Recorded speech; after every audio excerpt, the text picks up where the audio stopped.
We'll call to order the Carroll County Commissioners meeting of April 8th. Would you join me in the pledge to the flag, please? I pledge allegiance to the flag of the United States of America and to the republic for which it stands, one nation, under God, indivisible, with liberty and justice for all.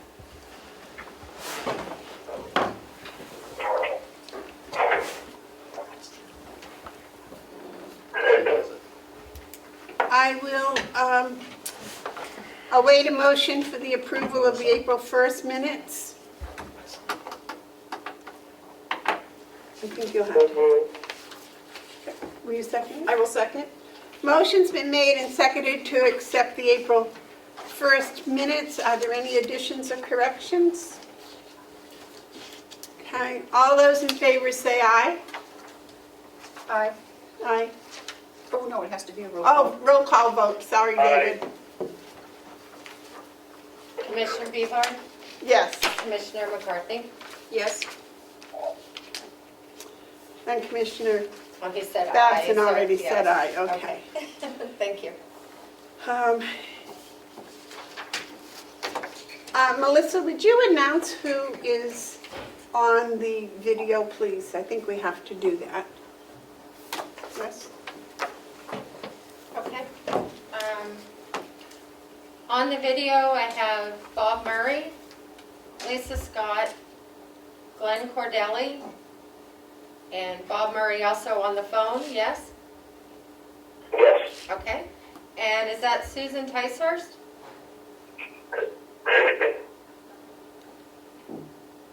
Susan on the video, can you identify yourself?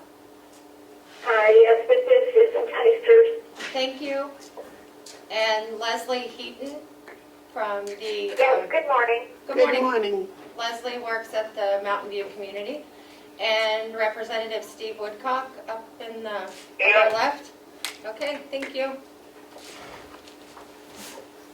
Wendy Scribner. Sorry, hi Wendy. Wendy, can you hear And us? Dave Babson. Yeah, there's someone else joining us. Commissioner David Babson. And I believe Mountain View Administrator Howie Chandler will be joining us momentarily. There he is. Oh, there. Hi Howie, good morning.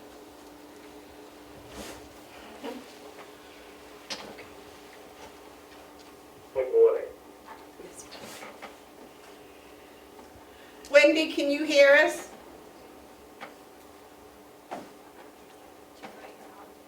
Yes, I can hear you fine. All right.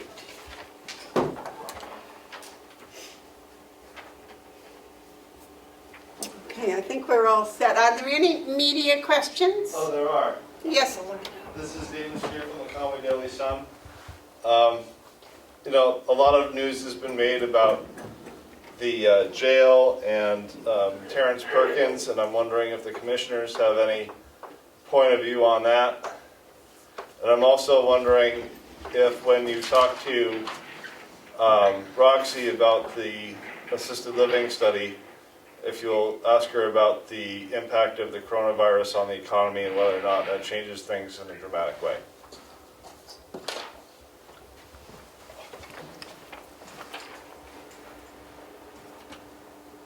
I think as far as the first question, that is a matter for the court system. Okay. And yes, when Roxy does hers, we'll ask about the impact of the coronavirus. Okay, thank you. Are there any other media questions? Is there any public input?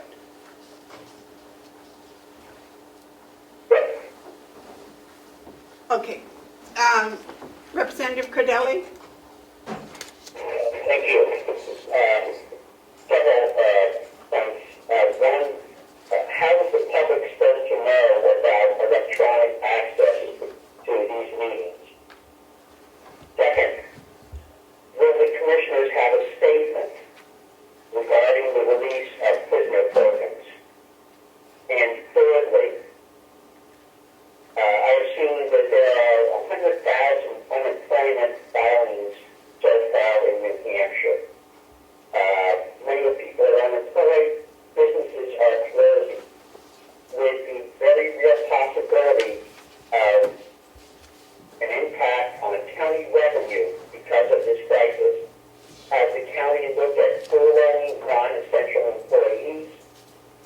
freezing of hiring or freezing of non-essential spending.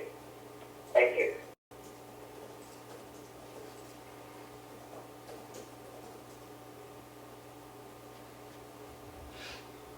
In answer to the first question, I believe it was on our website. Is that correct, Melissa? It was not on the website. It is on the website. On the calendar, on the front page of the website, there's an event called Remote Access Commissioners Meeting, April 8th. The agenda is also posted under the Agenda tab with the instructions on how to join as well. It's also posted on both doors of the administration building.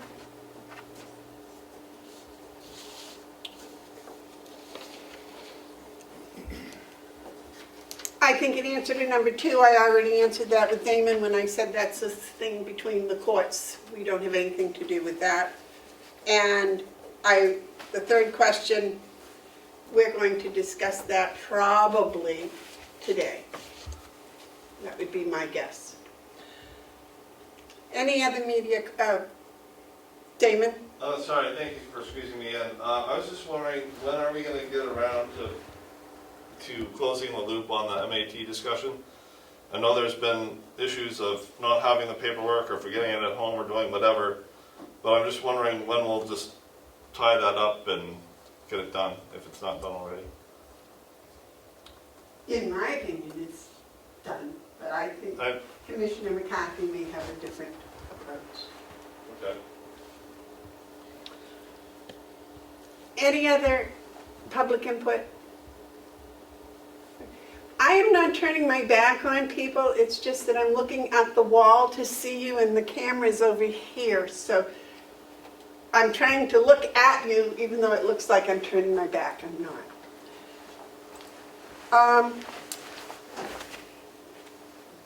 Oh, don't do that.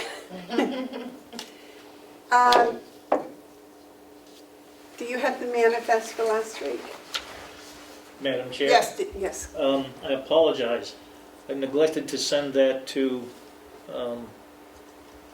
Melissa, and unfortunately I don't have that number with me, so rather than give you an incorrect number, I would like to report that next week. Okay, thank you. What I'd like to do is squeeze Wendy in before we do the 9:30 Affordable Assisted Living Study request. Wendy, I believe that you need to have a permit, a water crossing permit signed, is that correct? That's correct. Do we have that permit?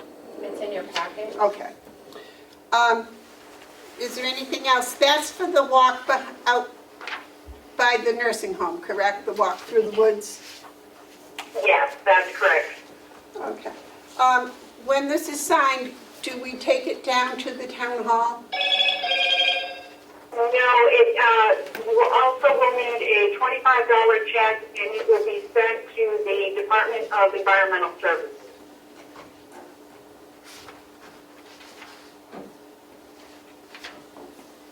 Okay. Would you like to expand a little bit about what's going on? She sent an email this morning. If you want Sure. This has been a project that we've talked about doing for a long time. It's about a 500-foot planned handicapped accessible trail behind the nursing home.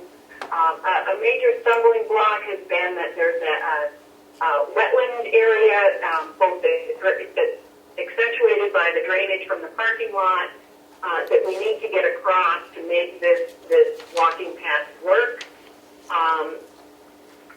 Mark McConkey has been able to find a 30-foot trailer frame that we can use as a bridge structure and some waste concrete so that we can begin to put a bridge into place there. And typically, if you're banning from, if you're spanning from bank to bank, you don't need a wetlands permit. But if we have to put those concrete blocks right at the edge of the wetland, to be on the safe side, I'd like to get a wetlands permit just to make sure that we're covered on that. Okay, that is the trail that the Agricultural Committee's been working on, right? Yes, the County Lands Committee, Trail Subcommittee. All right. Yes. Okay, thank you very much. I guess we need a motion to sign the petition and appropriate the $25. Do we need two separate or all one? It's all one. Question, Joe over here. Yes, Joe? Madam Chair, is there an invoice for that $25 or is it on that form? It's on the form. Thank you. Well, I'll make the motion to sign the form and allocate the $25 for the registration fee. You want to second that, David? Yes. Motion's been made and seconded to sign the water crossing permit and to pay the $25 fee. All those is there any discussion? Roll call. Roll call, please. Commissioner Babson? Yes. Commissioner Bevard? Yes. Commissioner McCarthy? Yes.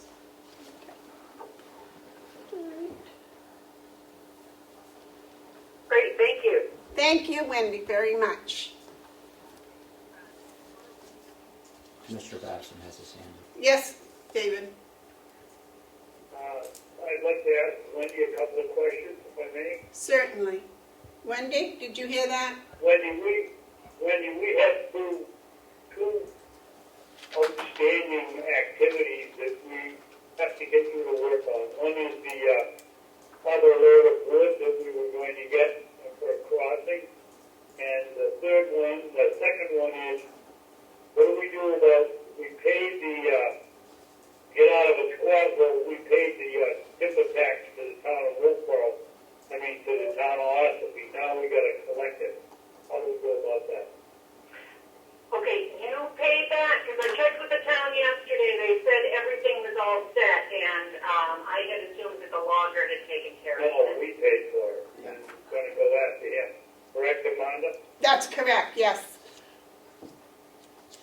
Okay, I will check in with the ranger with the Division of Forests and Lands and get back to you on that. And as far as Arthur Wood and the load of wood that you haven't received, if there is a way that you can send me whatever you have contract-wise signed, that will be helpful, and I can go from there. I can't remember whether it was written, but it was a verbal agreement that he came in twice and agreed to do it. Will was there, I was there, Commissioner Hunter was there, and Commissioner Seaver was there when he did it. And it's also on the video. So it would be on the Oh, yeah, video. it's on Okay. video, that's right. I can get you that, where and when it was, Wendy. That would be terrific, and I will follow up on that as well. Thank you. Thank you. Yeah. Okay. All right, thank you very much, Wendy. Enjoy this beautiful day. Thank you. Bye now. Bye.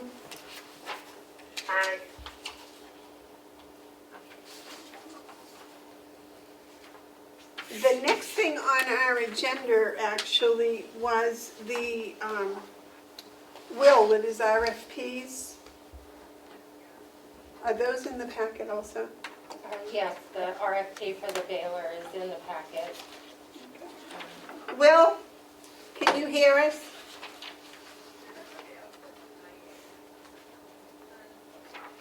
Will?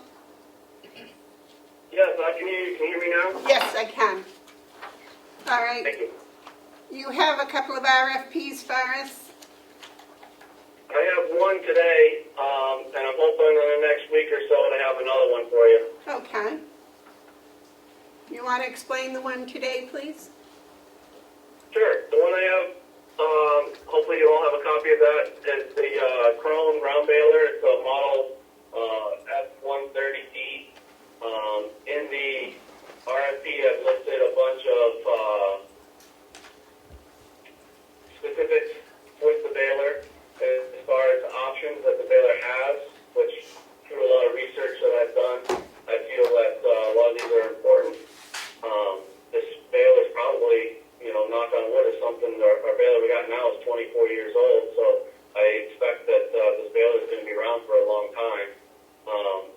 So I've done a lot of research, making sure we have a lot of those different options with it, and I've listed those on there. I've looked up, there's two that I can find off the Prone website. There's two dealers in New Hampshire that are Prone dealers. Once we've got this approved, I'll be sending that out to them directly. I'll contact the salesmen at both of those places to send those out. If you choose that we want to look into another state, I can look at their, Vermont had a couple of dealers, and I think Maine had one. I didn't find any in Massachusetts. Preferably, I'd like to stay with New Hampshire myself. That's probably the dealers we're going to go get parts from and everything for the machine in the future also. But that's up to the commissioners. So that's what we have. It's a 4x4 round baler, fixed chamber baler. I'll have the option to do double twine tying and also a net wrap, which is probably what I'll be looking at doing most of the time is the net wrap. It'll have the indicators on the sides to tell you how well your bale is being made inside. And you can just go down the list of different things. If there's any questions, I can try to help answer those. I believe it's also bales wet and dry, is that correct? Yes, ma'am. We got the capabilities. It can do dry stuff and wet stuff. David, you have a question? Yeah. So why are we not looking at a New Holland or John Deere or something that we may be able to get parts for quicker and from places right around here? Well, a couple of reasons why I picked the Chrome is because it's becoming a much more popular baler than some of the New Hollands and John Deere's. It's got a lot less maintenance.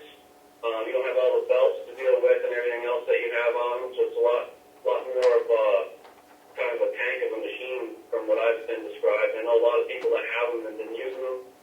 They get a lot more popular around here. We had one dealer, we now have two dealers here in New Hampshire. One of those dealers is a dealer we already go to for all our other John Deere equipment, which is the only place you can get John Deere parts for the most part in the state now. So it's already would be kind of lining up with that as far as parts accessibility. And I just think it's a better baler for what we're looking for. Prices, I think, are going to be a little bit better from what I looked at last fall, as far as the getting some money, an idea of what we needed to put in the budget this year. Those probably won't be the exact price. I don't know. Hopefully they come in a little bit lower than what we budgeted. But I just think it's a baler that's going to have less maintenance, easier to fix. Stuff on it than some of our other the John Deere's or the New Hollands. Thank you. You have any questions? I do. Will, how many rolls do you get out of a roll of net wrap? I'm just curious because I don't know anything about them. How many bales do you get out of a roll of the wrap? Oh, how many bales on a roll of net wrap? Yeah. I'm not 100% sure. It's a lot because I believe that when I was looking it up, it said around 8,000 to 10,000 feet of wrap come in a roll. They're pretty big rolls, but then there's a lot of variations there as far as how many wraps do you want to put on the bale. So the more wraps you put on the bale, the less amount of bales you're going to get out of a roll. So some of those things, there are some basic amounts, I think, but I think that's going to be something that we learn as we go along with it. And Also, I would think if you're making a smaller bale, you'll use less wrap on it. Right, that's what I would assume also. much does a roll cost? I don't remember seeing that anywhere when we went over this, but how much does a roll cost us?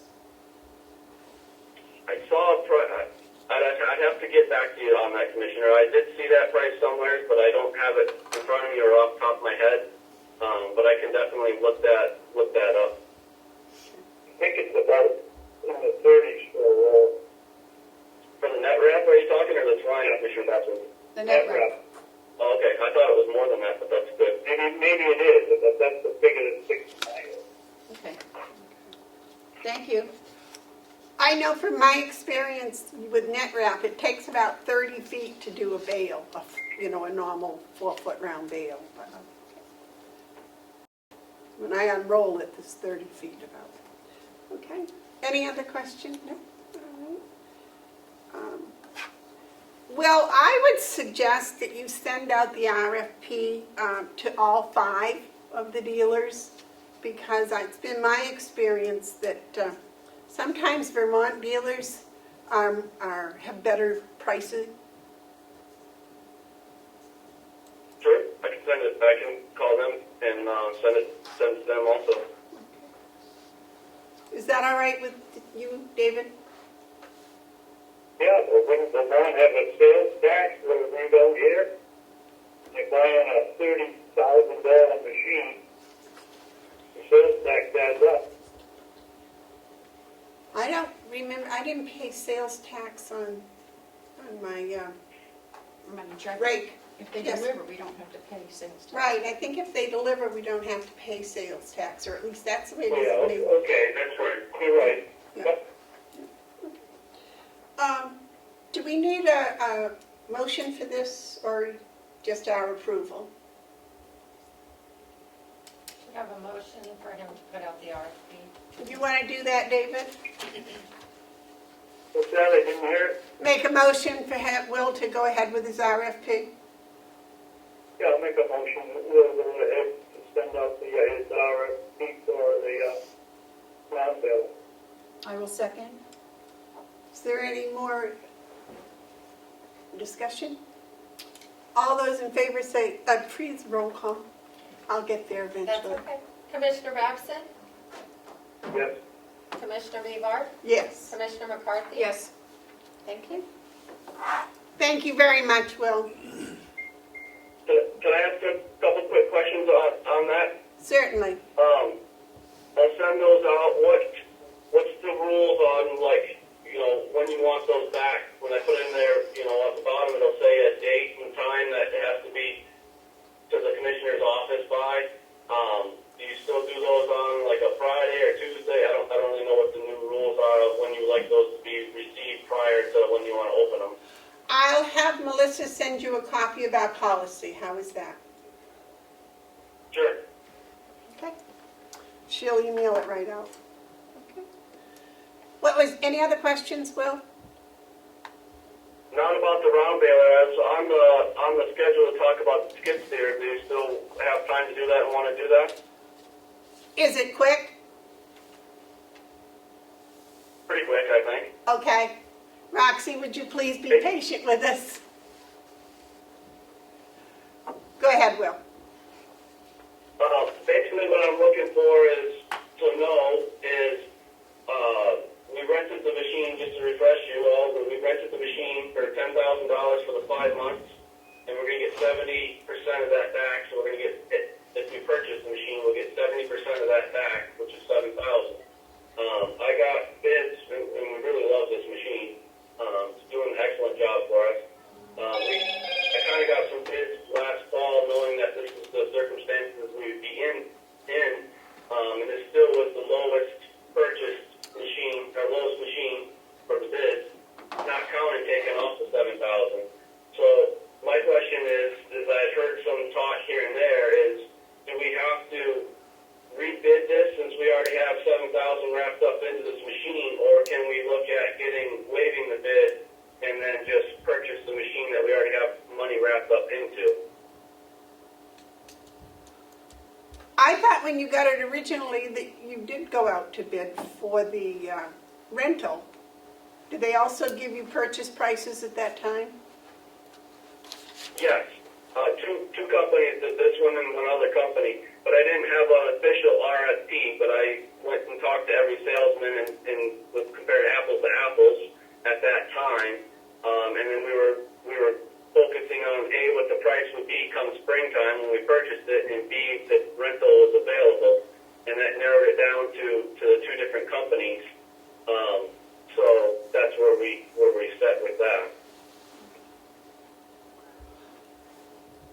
I would believe that that would be sufficient for our purposes, because that was part of the agreement when we rented it, was that they would give us back the 70%, and I don't think we would get that back from anybody else, do you? Correct. So, for example, just to throw quick numbers out there, one company was around $55,000, the other one was around $57,000. But this company, which was at 55, didn't give us 7 back. So now we're looking at 48. So I find it really hard for anybody else to come in lower than 48 unless we wanted to give up that 7,000, which I don't think we would do. I would think that would be right. David, what do you think? I'd like to hear from Will and Bob Murray how the machine worked out over the winter for removing the snow. Did it help us with a shortage of manpower, or did it not? From our standpoint, you did a great job, fantastic job. You did a better job than the shovelers, I think, in some cases. We opened up some parking spaces that typically are plowed in. It's more maneuverable. Yeah, so kudos to Will and his crew and the machines. I have nothing but good things to say about it. Yeah. From our David? end, I'm sorry. Go ahead. From our end, it's been great. I mean, we've been able to get through snowstorms without the intake. We did pull them out at the end of the storm to help with a couple little things here and there that the machine can't get to very easily. For example, in the courtyards, that fenced-in courtyards at the or once in a while up front, if the car's parked too close, like if they pull their bumper over top of the sidewalk, there's not enough width for us to get by. But what we mostly did is we snowblowed the whole storm, and then we used those power brooms that Bob has over there and cleaned up the sidewalk really nice. So for that, it's been great. Spring cleanup, I can tell you the last couple of days I've been out, Kevin and I, we're putting all that gravel around the parking lot at the admin there, and it's just him and I have no inmates. And he's running the loader, doing probably what 2 or 3 guys would do, and I'm out doing all the handwork. So the machine is really coming in handy for several things around the complex already at this point. Yes, David. Pardon me? Yes, go ahead. I'm sorry. So we're planning to use the skid steer to hold the grabber and the round bales.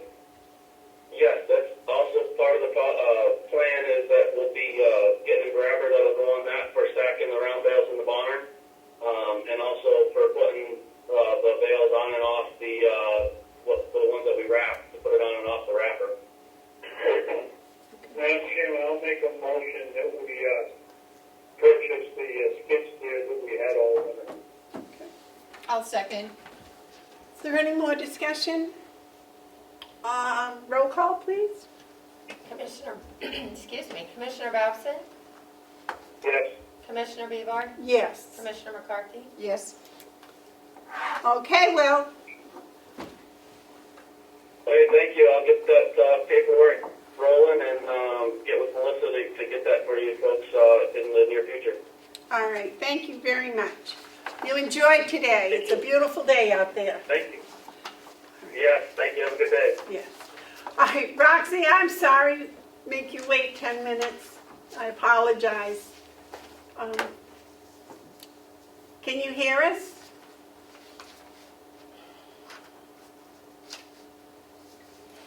Okay, we can't hear you. Okay.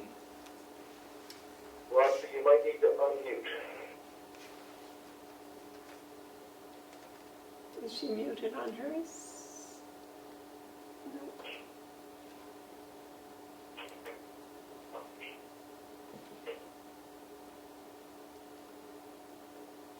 Showing she's fine on my end. She might need to call in. I don't know. Did you call in, Roxy? Yeah. She said yes. Can you call on John and see if he can talk to you? I think John is with Roxy.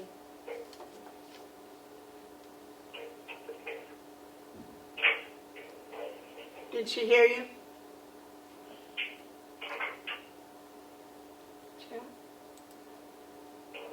Can you hear me now? Yes. Oh, good, okay. All right, so So, I see Roxy Brown. we can hear you, John, but we can't hear Roxy. Okay, we're working on it.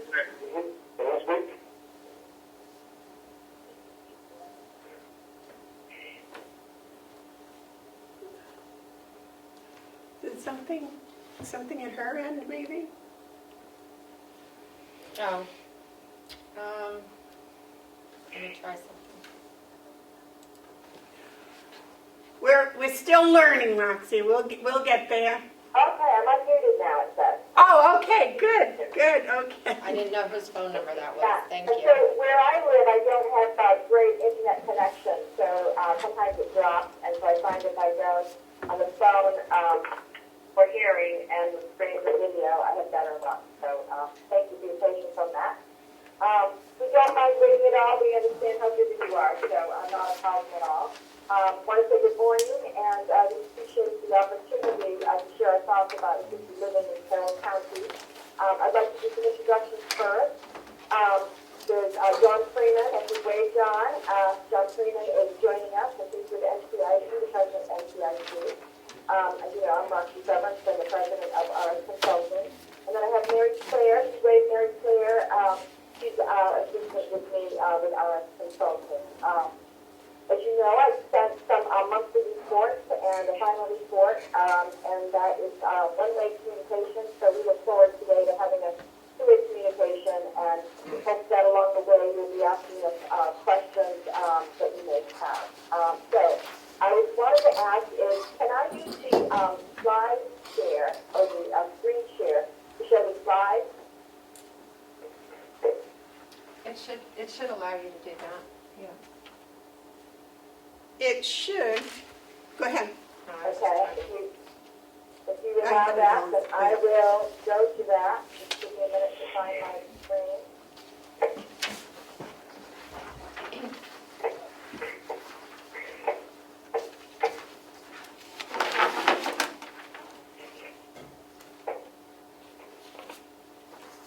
Okay, hold on.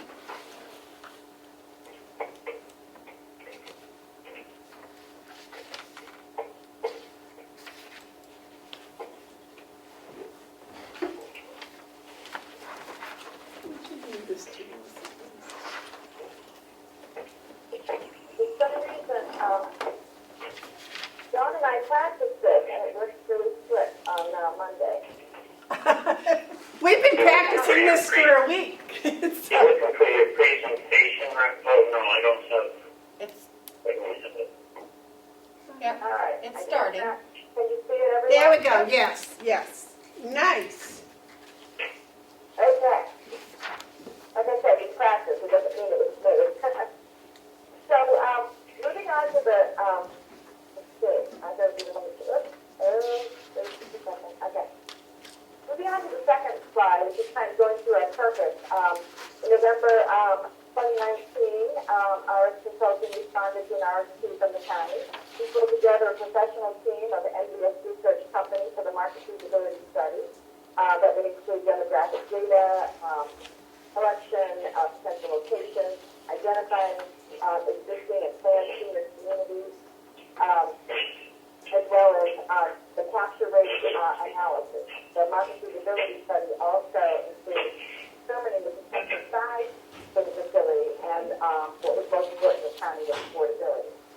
The finance feasibility analysis used all that data to determine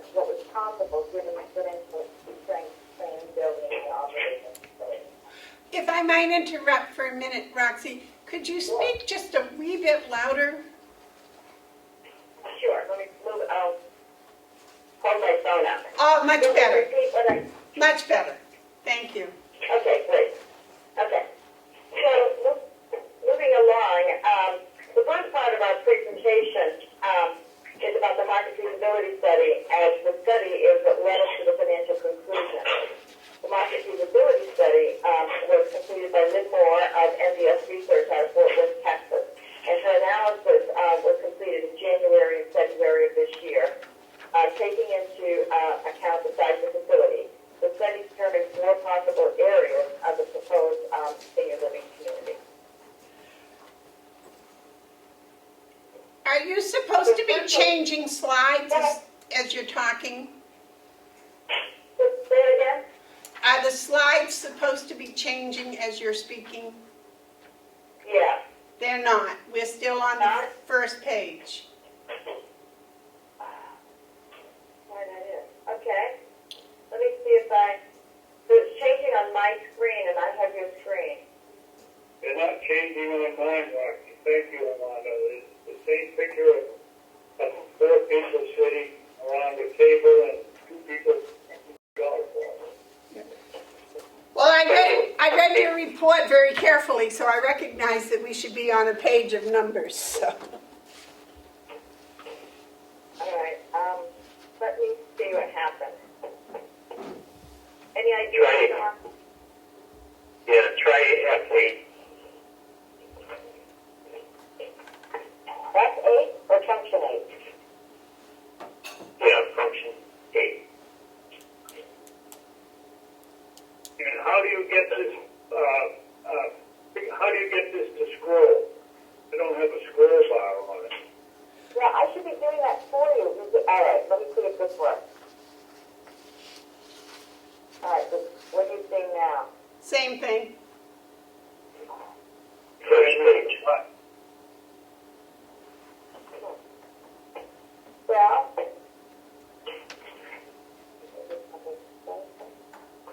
the same slideshow. When I did function 8, okay, that's not, it says duplicate. Let's try this.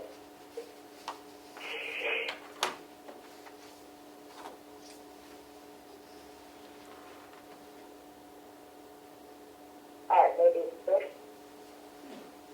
We should be on page 2 or 3 of her report. Yeah, this one.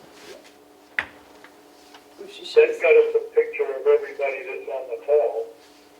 Okay, let me try. All right, how's that? You see page 1? Yes. And now page 2? Yes. Yeah. Great, all right. I think I figured it out. I don't know how, so I had better not move anything again. All right, so I was on, There we go. okay, so this is the section I'm talking about, the 4 possible areas for the proposed senior living or assisted living.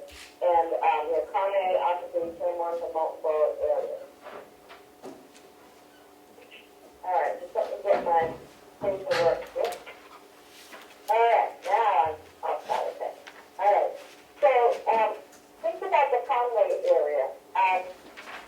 It's you see the area shaded in blue. You can see from the side the total number of households. So when Lynn Moore, who gathers the data, she looks at the total number of households, and then the total number of households age 75 and above living in those communities. And so she did that for 2021 and 2024. And so if you want more details about these numbers, you can find it in the around page 40 to 42 section of your market feasibility study. And the next slide shows the summary of income qualified people. So we have to determine. Excuse me, Roxy, wait a minute. David, yes? We forgot to ask, Rocky, does she want us to ask questions as we go along, or are we supposed to be writing all the questions down and going to ask them at the end? I'd like to go back to that last slide that you just showed us, if we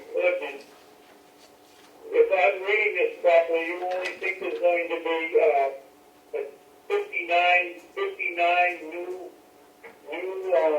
senior households between 2019 and 2019 and 2024. That is what the demographics show, yeah.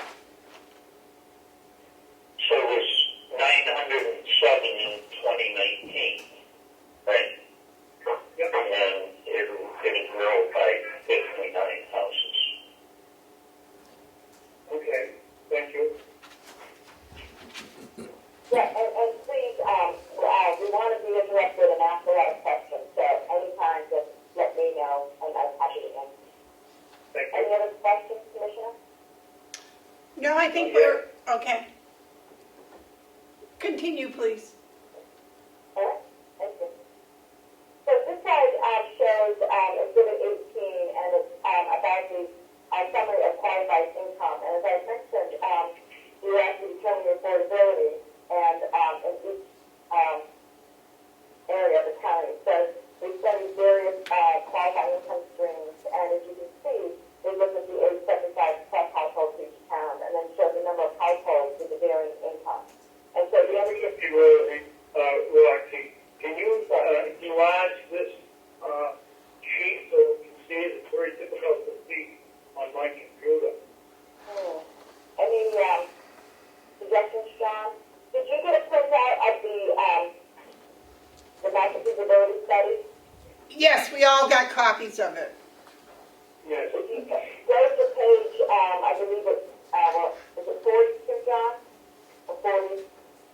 You had those numbers for me. Hold on just a minute, please.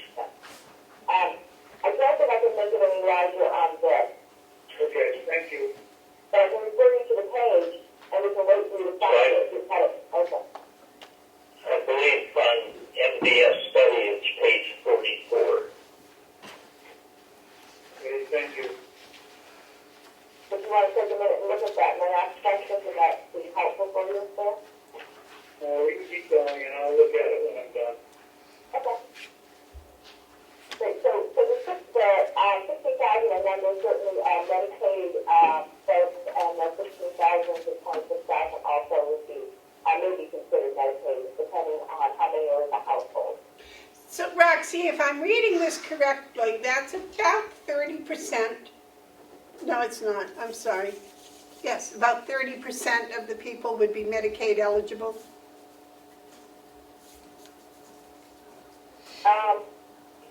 Yeah, I think that's pretty close. And then when you get to the higher, 16,000 to 27, that would be a two-person household. Or it could be one or two. And we have this into consideration and asked around about what other planned facilities or existing facilities. And I'm sure most of you here have heard that Maryland House, it was rumored that they were planning on assisted living in Conway. When NPS called and talked to them, they didn't learn a lot. But what they found out was that it would be probably an extension of Maryland House, and that they were in the early planning stages, and would probably be about 2 to 3 years out in the planning. I happened to be at a training about a month ago with Sue Luca, and she was saying that there were some changes coming up for Maryland House, and their plans were to include a small number of assisted living facilities with that change. We see the Maryland House expansion as good news, as it will, offer, somebody else will be offering assisted living in that portion of the county. And in talking with Howie and at the focus group session, it kind of made sense, people thought it made sense not to compete with Maryland House and build, have the county build a facility somewhere else in the county and not compete with them in Conway. So the Tamworth location was also considered, and they gathered the number of households and projected the number of households as they did for Conway. And then here is the income age qualifying section as well. And then what we also learned about the Tamworth area was that they, again, look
anybody talk to them about whether they'd be willing to sell or give some of this land to the county for elderly housing? No, I did not do that. It didn't come up. I did, we did articles of discussion there, and the people I spoke to said it was all needed, but they didn't offer property. Joe, Did anybody ask them? I did not. Okay, well, that's maybe why they didn't say anything. Joe has a comment. Joe? Hi, Roxy, it's Joe Costello, County Treasurer.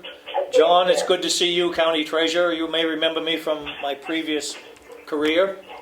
In any event, the issue with the land at Cap, the 55 acres, it's my understanding that the bulk of that acreage is uphill on a very steep slope.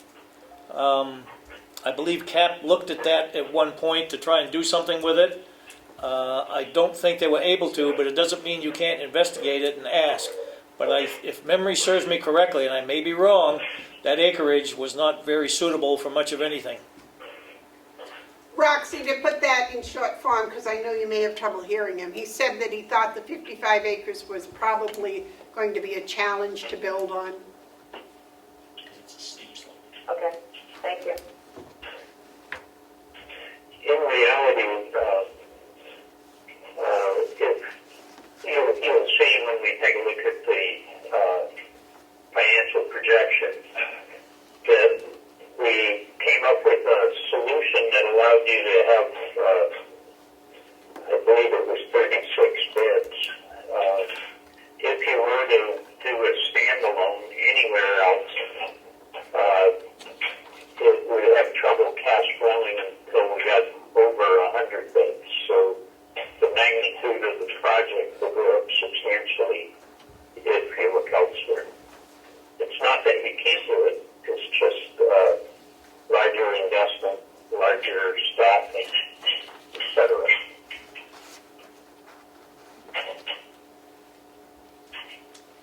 Thank you, John.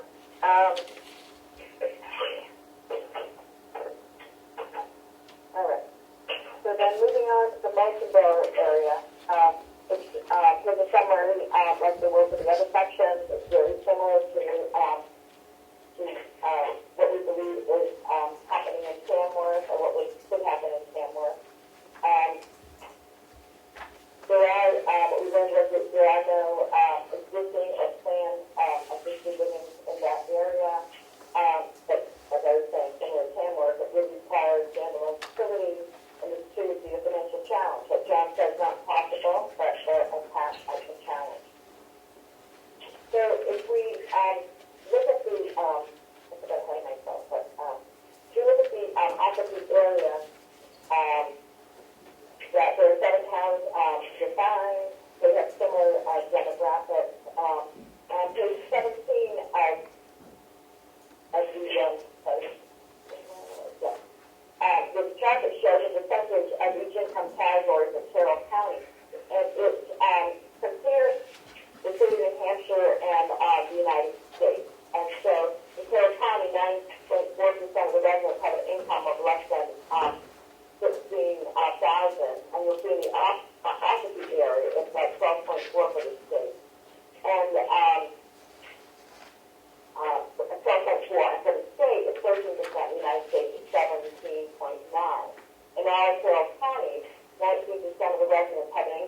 I interrupt for just a minute?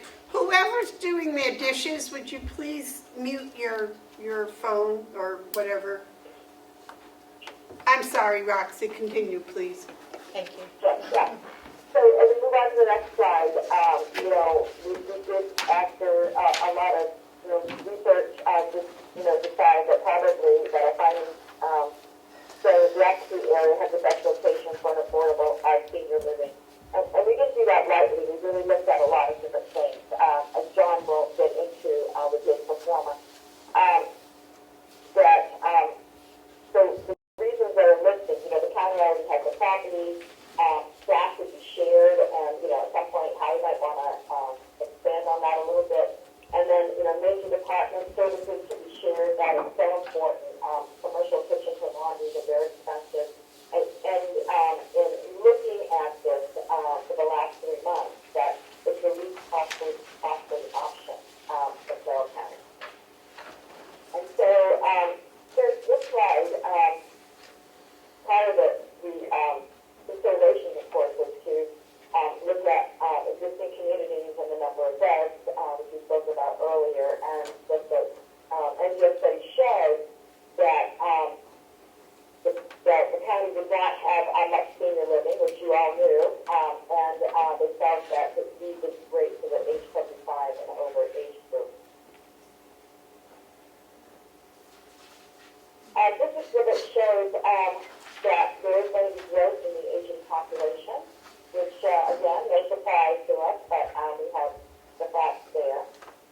And as you know, I met with the focus group early in March, and they felt, depending on the size, they felt it made sense to have assisted living in Conway and Ossipee. And at the time of that meeting, we did speak about that there was rumors about the Conway assisted living. Our focus group is small. It was held on March 3rd. Residents felt there was a real need for the assisted living, citing that currently residents are forced to move away or forced to go to county nursing homes prematurely. They also felt that residents sometimes were compromised and isolated because they ended up staying home rather than going anywhere. They felt strongly that the assisted living should not be subsidized by county tax dollars. They felt that the Mount Washington Valley was tremendously underserved, and depending on the size of the facility, like I said, it made sense having 2 of them in the county.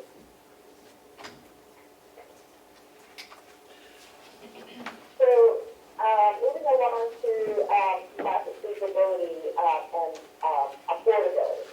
And so, Lynn at MBS took and projected what monthly service fees people could afford based on the income levels that I previously showed. And so she projects square footage, she projects the number of units, and she suggests that the county could support 70 units of assisted living and 24 units of memory care, as this slide indicates.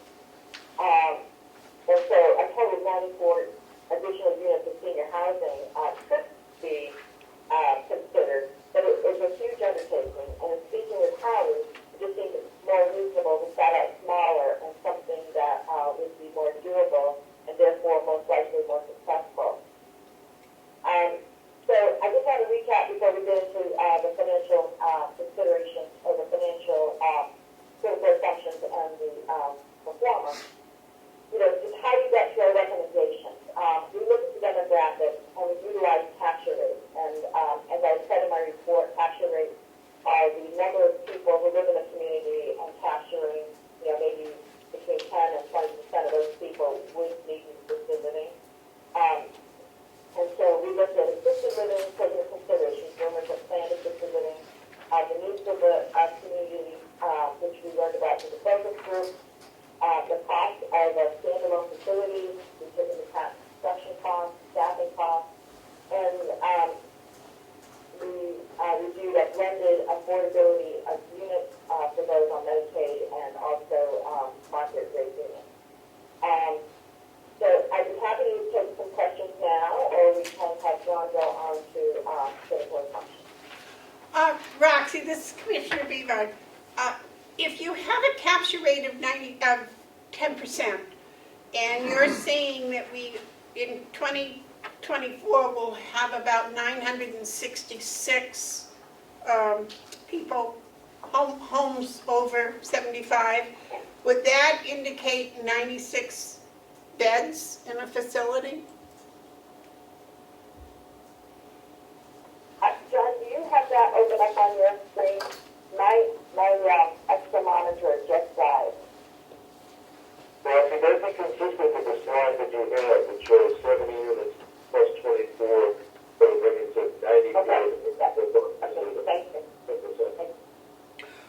But my question was, originally, she said that in 2024, there would be 966 households of 75-plus-year-old people. So 10% of that would be 96. Is that the capture rate you're talking about? I believe so, yes. It's a percentage, yeah. Okay. So out of those 96, there are already 24 beds, is that right? Did I get that wrong? 56 beds available between the 3 facilities that are now open. Yeah, she already took out those beds.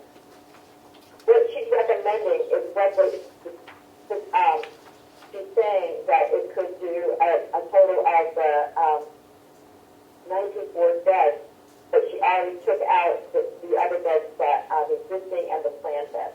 So it took out what Conway might build and what is already in the community.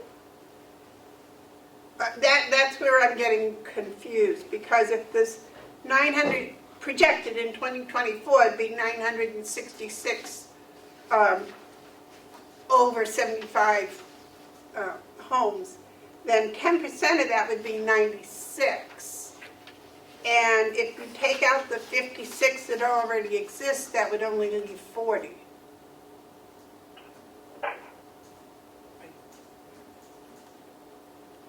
I'm confused. So can you tell me which slide you're looking at that has those numbers, because I'm not seeing what the numbers you're seeing. Well, the very first slide you showed us showed that in 2024, you were expecting 966 people over 75 living in homes. Did I misinterpret that slide? I'm sorry, I can't find my paper slide, but, and I'm going to read the screen. Go ahead, John. So I believe I understand that the capture rate she's talking about is in addition to the existing facilities and the new facility that will be in Conway. It's 10% of the rate, so perhaps it's 15% would need facilities. Does that make sense? Instead of 10%? Yeah, in other words, 10% is the available to you for capture. All right. I'm still confused, but I'm sure before the end it'll straighten itself out. Yeah, and so it's also important to understand that she did it by county, but I mean by area, and the market feasibility study, it shows it for the entire county. But there's a different capture rate for assisted living versus memory care, and so this very well be the difference is because of the blended memory care and assisted living. I see. Thank you very much for that explanation. All right. All right, John Freeman, are you ready? I can stop share so you can share your screen? Okay, that would be great.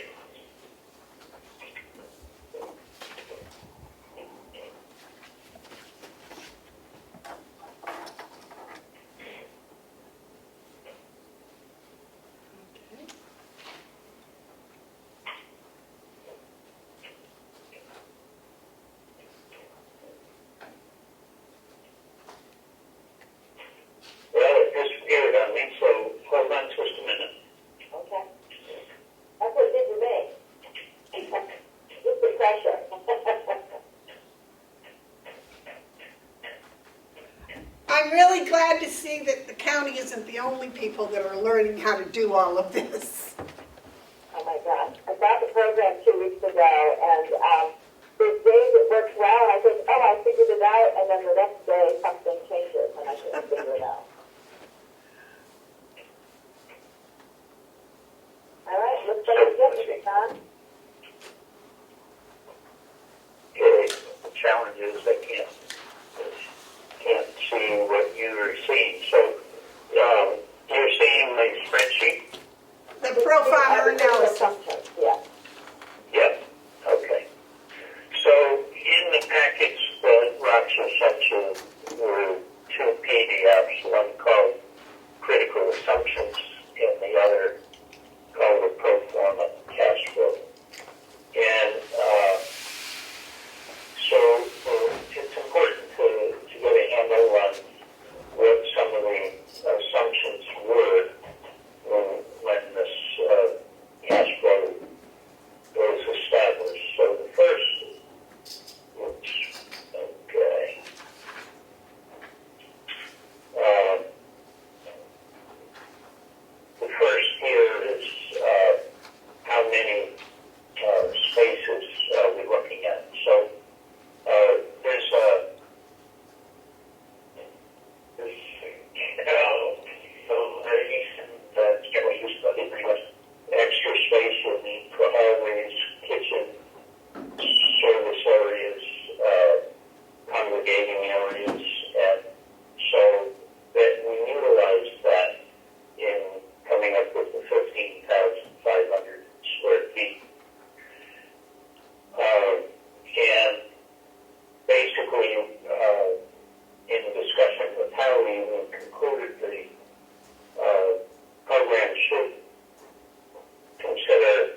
evaluated based on experience and standard ratios that the industry utilizes. Then the construction itself is estimated $2 million project. Should I keep going or any questions?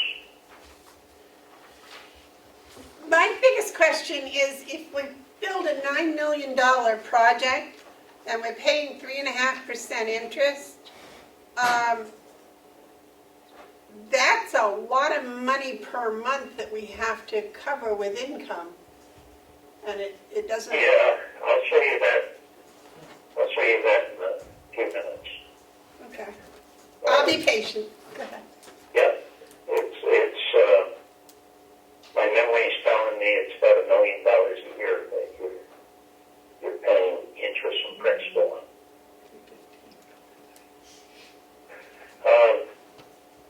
The staffing, this is one of the areas beyond the construction. In order to get 100 beds to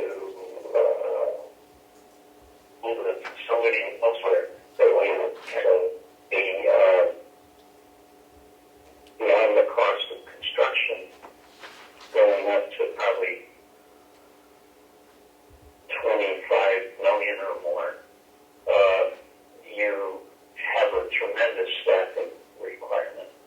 And so by building onto the nursing home, we're able to share certain positions and so this is the design that we worked out with Howie on establishing what would be needed for this addition.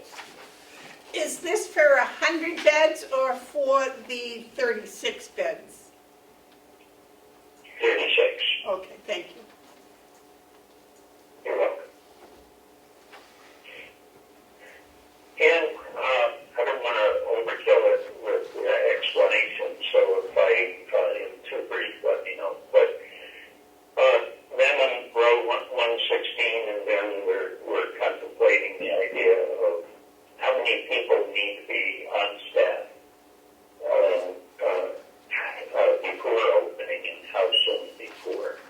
And so there's consideration there.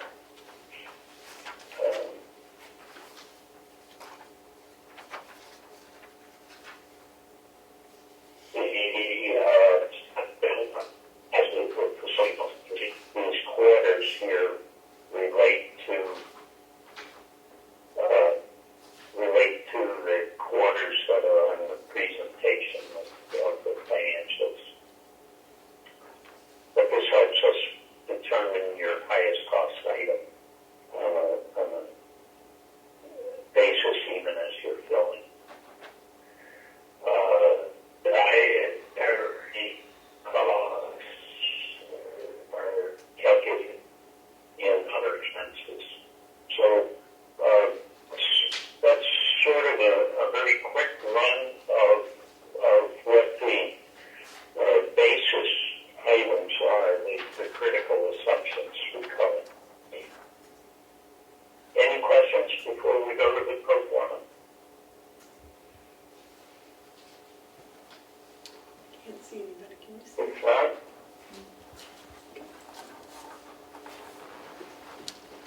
okay. So the pro forma cash flow is a link to contemplate all the way from the beginning, all the way through a full operating facility. You can see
16 to 19. It's spelling out the total number of units for here in a collection of the service fees. And then the build out per quarter is defined and sets the income that the organization will start to achieve.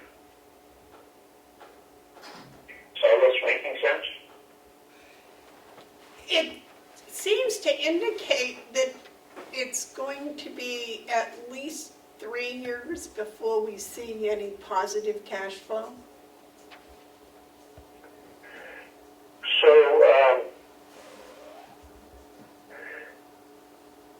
let's see. So, it's going to be, if you're starting on day one, we're going through construction all the way to quarter 9. So, people don't start to go in until quarter 10.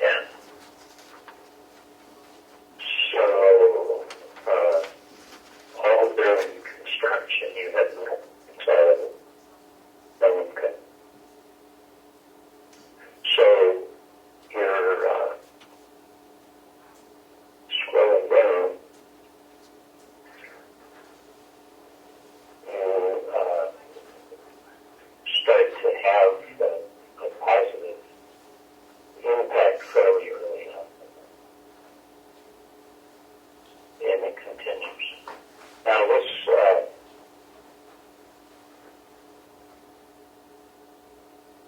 so once you start to have income, it levels out and becomes positive.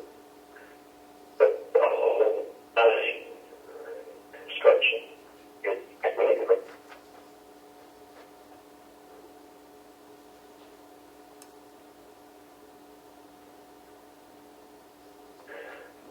The interesting thing is,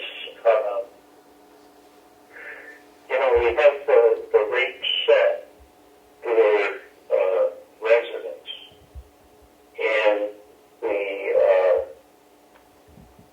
affordability of the project allows you to start banking what I call, this is up to you, you don't have to do this, but I think it's a good thing for a county organization to contemplate. Just a recommendation to establish a resident support fund so that over time, if you are thinking that you no longer afford it and they're in place, you have a fund that's building that you can distribute to cover the cost of the person, so you might be able to discount the bill of the rate just by the cash that we built up from operating this system.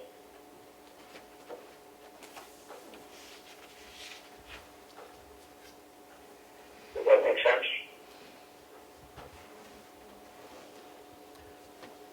It's going to be a while before we get any cash buildup, though, it looks. Yeah, I mean, if we contemplate this opening day, it's going to be in the 10th quarter. So you won't have any income or any income potential until the 10th quarter, and then we'll start fairly soon on an ability to put cash in the account.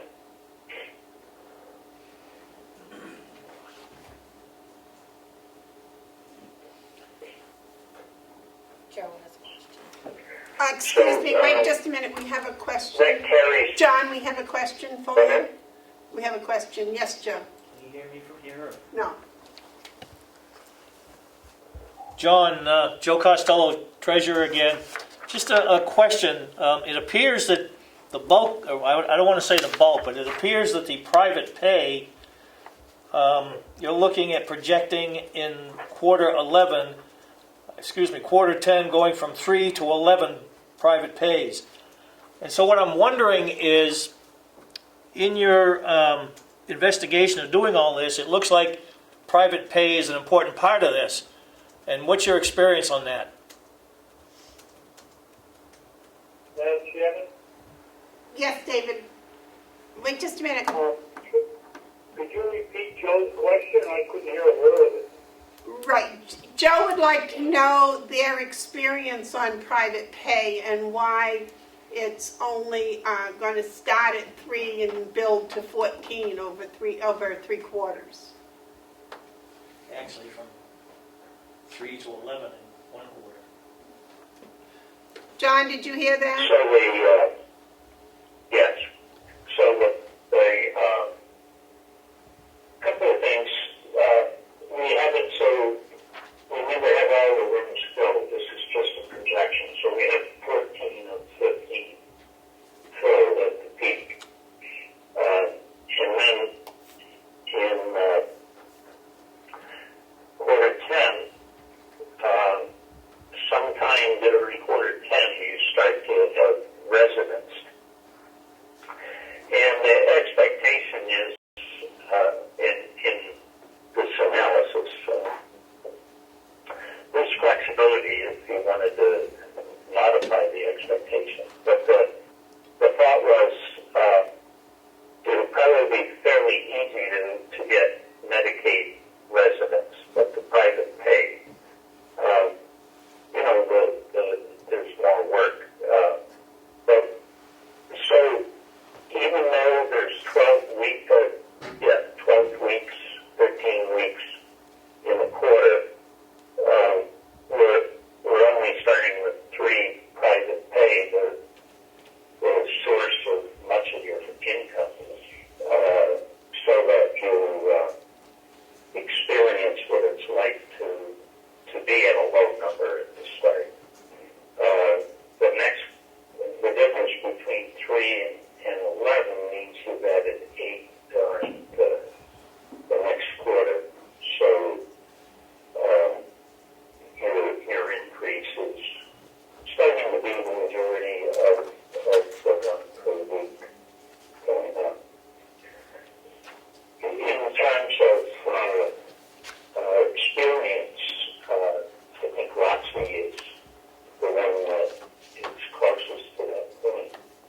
But Roxy, what's your thought about that rate of fill-up? Yeah, I think it's a very conservative approach. I know Howie and I talked about that. But I also think, regarding the private pay, is that these kinds of buildings really need to have the private pay because, as you can see from the numbers, that without them, we can't make it work. They require a high number of staffing and, 3 meals a day and the laundry and a lot, it's service-rich, which it needs to be, private care. And service-rich means that it needs to be a high percentage of private pay, and partially that's because the state only reimburses $52.54 a day on Medicaid assisted living. And so therein lies the biggest part of the problem. I do believe that I believe the numbers were 35% of the people make an income of $60,000 or more, and so I believe that we should be able to attract that enough people to fill the private pay. And I think the biggest thing is that I've known from just living in New Hampshire, but also that was said at the focus group is the Mountain View Nursing Home has a great reputation, and they will attract people to this facility if you build it.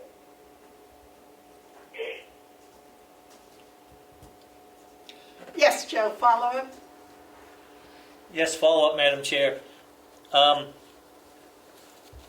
guess the question is, the private pay is what's going to make this work, as Roxy said, and I can see that. I'm just a little concerned about that private pay increasing that quick in that short period of time. I agree that if this is done, this is going to be a nice facility. We have the backing, if you will, of the current nursing home staffing and facilities, all good points, but I guess I'm a little more conservative on that private pay. I'd like to reduce that number a little bit because it may take us a little bit longer to get to these positive cash flow projections, and that's the part that worries me a bit. I guess I would ask, if I could, Howie, what his private pay rate is at Ocracy right now. Right now, we're at 25%. Okay. So, I'd be very happy to slow the projection rate and send it back out to you. Just if you give me some guidance, I'd be happy to do that. Now, I have to comment, we could be at 50%, but we give preference to those in need in Medicaid. So we have no shortage of people on our wait list for private pay, but we do not give preference to them because of that.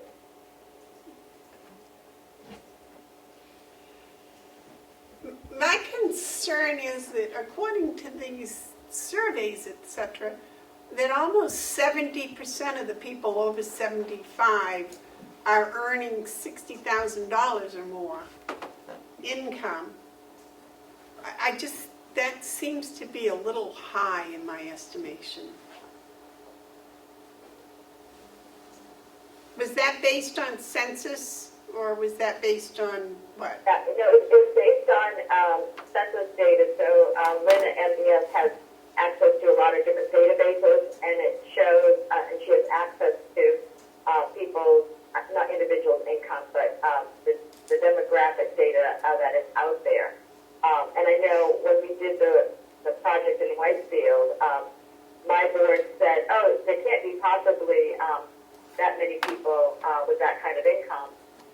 But I think in New Hampshire, people are very private, and we don't tend to know what people have for income. But those numbers are out there. The public, if you buy certain databases, they happen to be true. It's data that can be proven.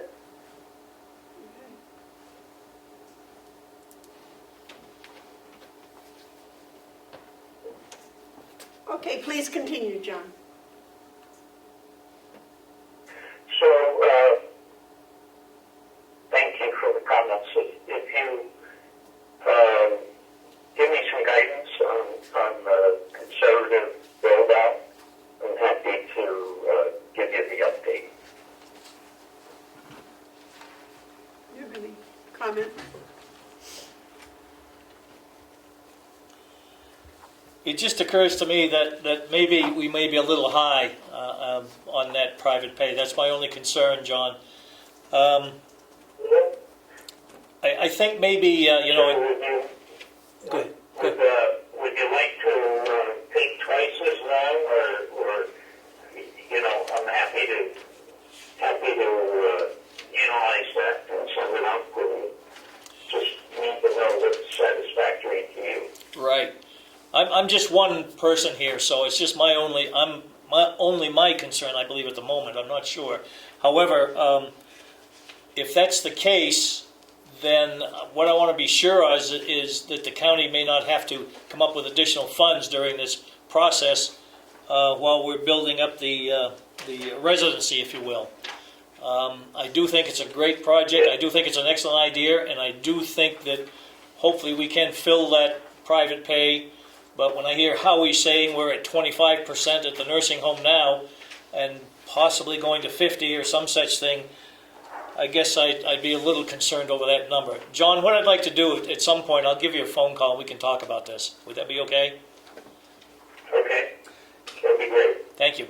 It's my understanding that this is projected to have 25% Medicaid. Is that right, Howie?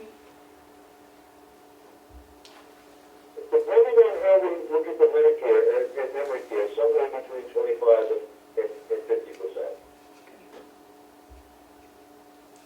Amanda, ask him what his private pay is again. what his private pay is again? He said that it was 25% now.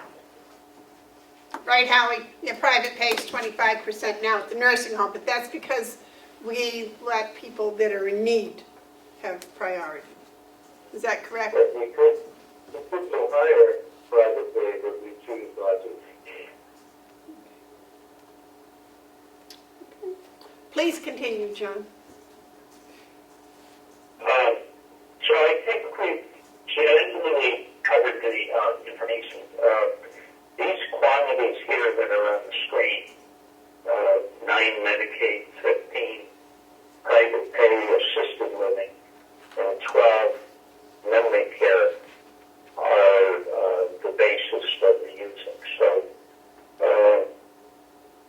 those can be adjusted as well. It depends on what your thoughts are. But this is what Hallie, Roxy, and I kind of settled on when we were working on site. Was the memory care, is that private pay or is that Medicaid? Private pay.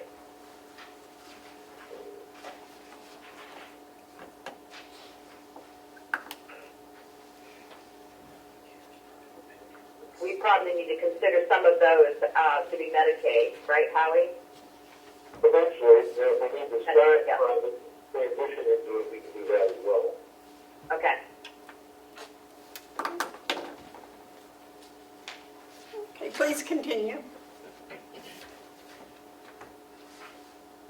So that's what I have, unless you have questions. Your other questions for John? All right. I guess no questions, John. Great. So, would you like us to talk to the treasurer and then get back to you with another performer? No, I don't think that's necessary, Roxy.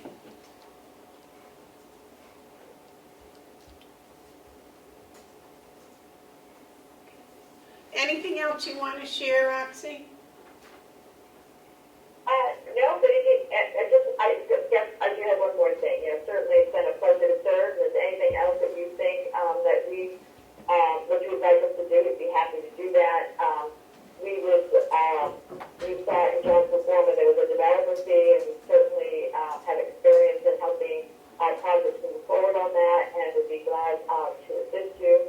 So we know you've got a lot to think about. I'd be happy to be on another call and review things with you again. I certainly recognize the challenge of not doing this face-to-face, and so I know that as we get off the phone and there may be some other questions, and we're certainly happy to update things or come back with other information for you. Thank you. Now, we have a question from the media, if you would take that. Oh, David? thank you, Amanda. So it's been kind of difficult to hear exactly what's going on. And I've been kind of getting bits and pieces of it. But it sounds like the gist is you could put a $9 million facility either in Conway, Ospey, Tamworth, or Marlborough, or those general areas. And it would take, over 2 years to build for some reason. And at that point, you would have, 36 rooms? I'm trying to summarize kind of what all this means in terms of, what it means for the layperson. And I don't know, Amanda or Terry, if you have thoughts on putting this together and what exactly are we talking about in layman's terms? I think what you're talking about is just what you said. We're talking about a 36-bed facility that would be $9 million. And it would take about 3 years before we had residents in it with any type of cash flow, positive cash flow. I thought it was 15. Well, that would be with the you're right, with the interest and everything, the setup, and the bond issue would have to be 15 million, Damon. The Okay. construction cost itself would be 9 million, is that right, Roxy? Construction costs are about $9 million, yeah. But it would be $15 million bond because of getting it up and running and, No, the other thing that I found confusing, sorry. is that correct, Roxy? The $15 million to get it up and running and a cash flow positive? Yes. I did want to ask John Freeman if we thought the build-out would take between 12 and 15 months, and then at month 15, the latest, would we start building at that point?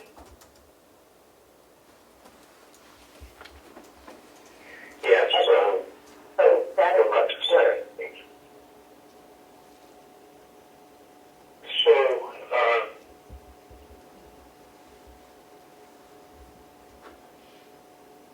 the start of construction is expected in the fourth quarter.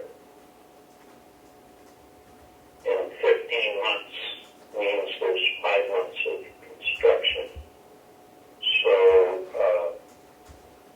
by the time you button up and you're ready to start moving in, you're in the ninth quarter. So, for projection purposes, set it at quarter 10 that you would start to have income. you're saying 12 months to get architect drawings and that sort of thing. 9 months, yeah. 9 months. And then construction starts in the fourth quarter. Sorry, I just had another. The areas are listed 1, 2, 3, and 4. Is Conway sort of the best area? Is that why it's number 1? I'm a little confused. Are we building this on the side of Mountain View, or are we building this elsewhere? Tamworth and Knowltonboro didn't sound like good possibilities, but I was a little confused where we are between Conway and Ossipee. The question is, there's some confusion as to whether it'd be better to build in Conway or in Ossipee.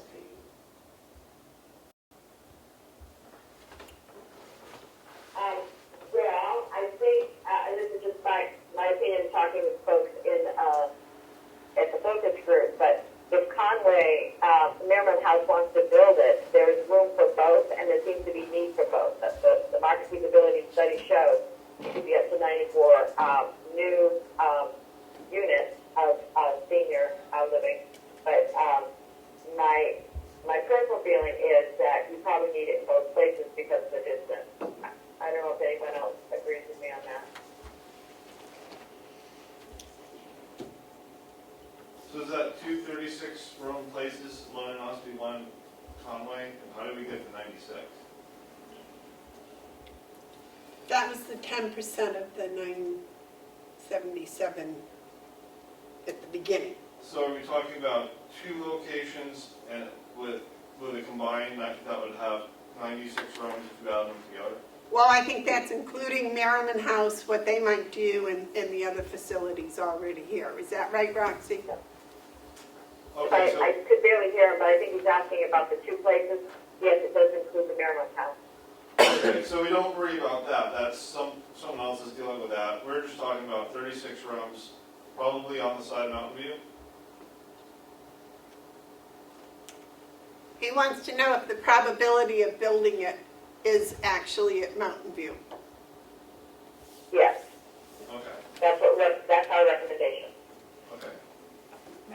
And economically, does this Based make sense still? what we presented for, reasons.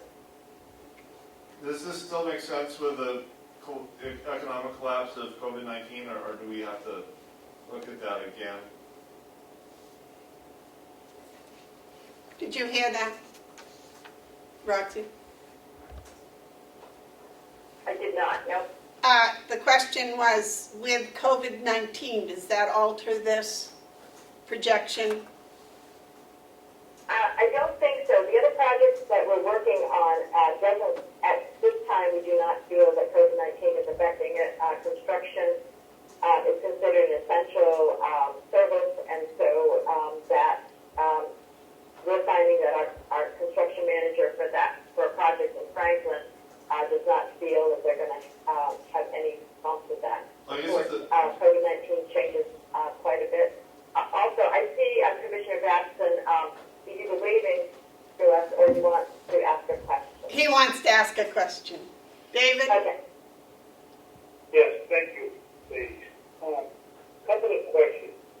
Roxy, in your deliberations, did you study, I don't know what the technical term is, but sort of a modular complex where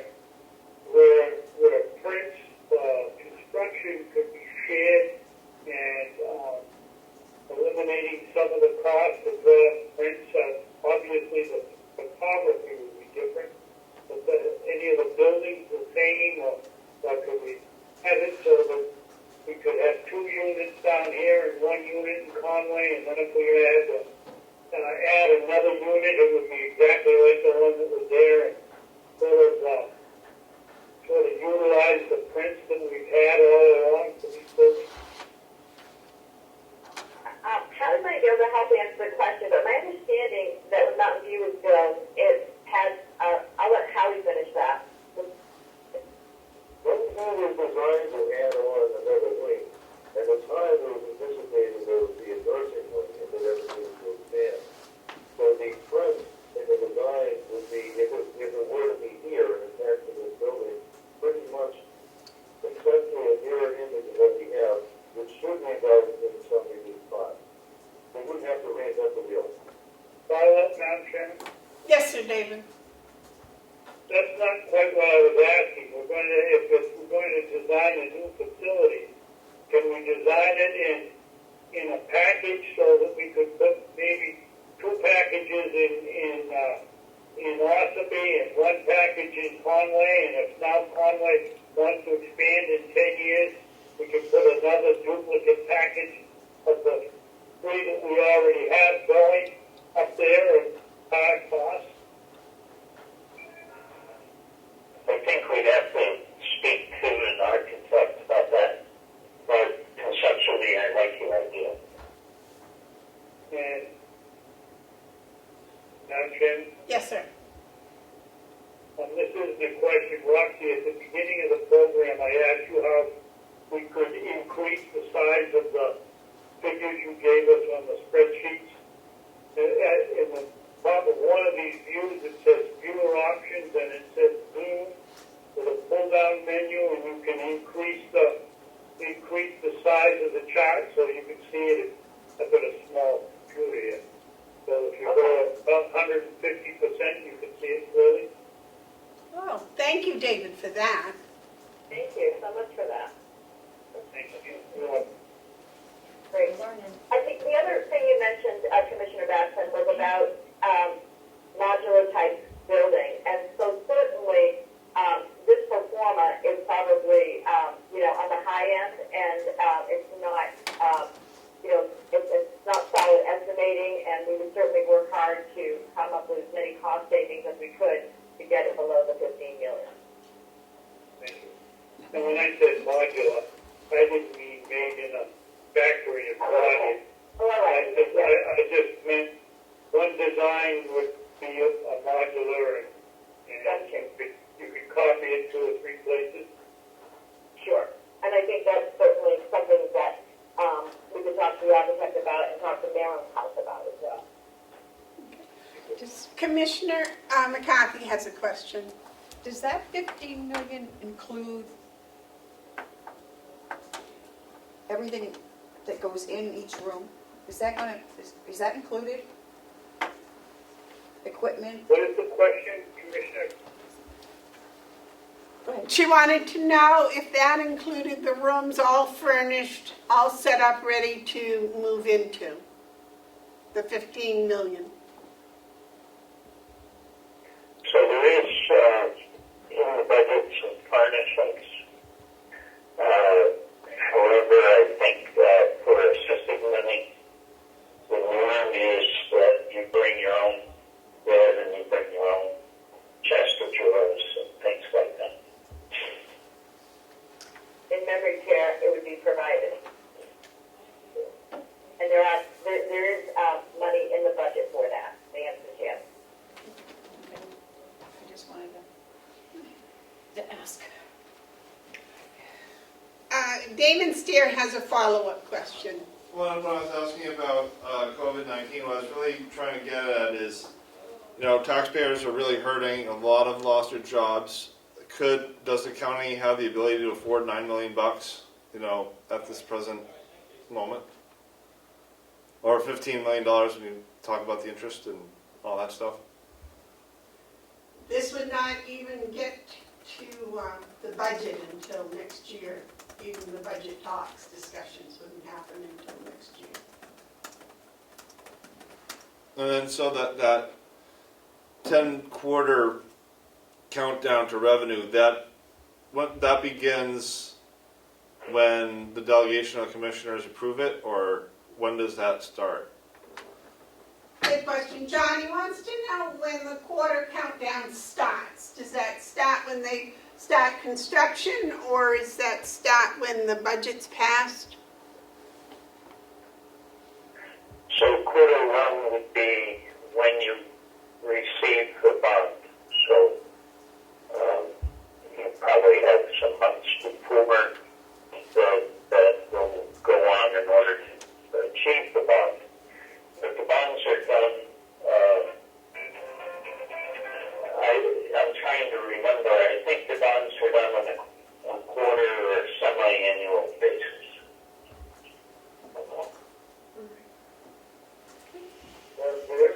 Yes, Howard. If I could ask Ron for clarification, it's my understanding that straight through to the quarter 10, there will be no expenses incurred by the county. No money to be raised by taxes, but the bonds, the original bond at $15 million, will be carrying all the costs until that time. Is that correct? Yes, it is. There aren't any payments made in the first 10 quarters? Yes, but you're essentially using the bond funding to pay those. So we're using the bond to pay the bond payments? Yes.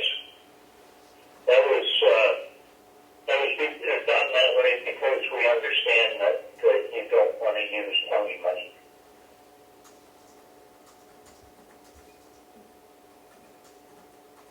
When does the income be sufficient to pay the bond payments?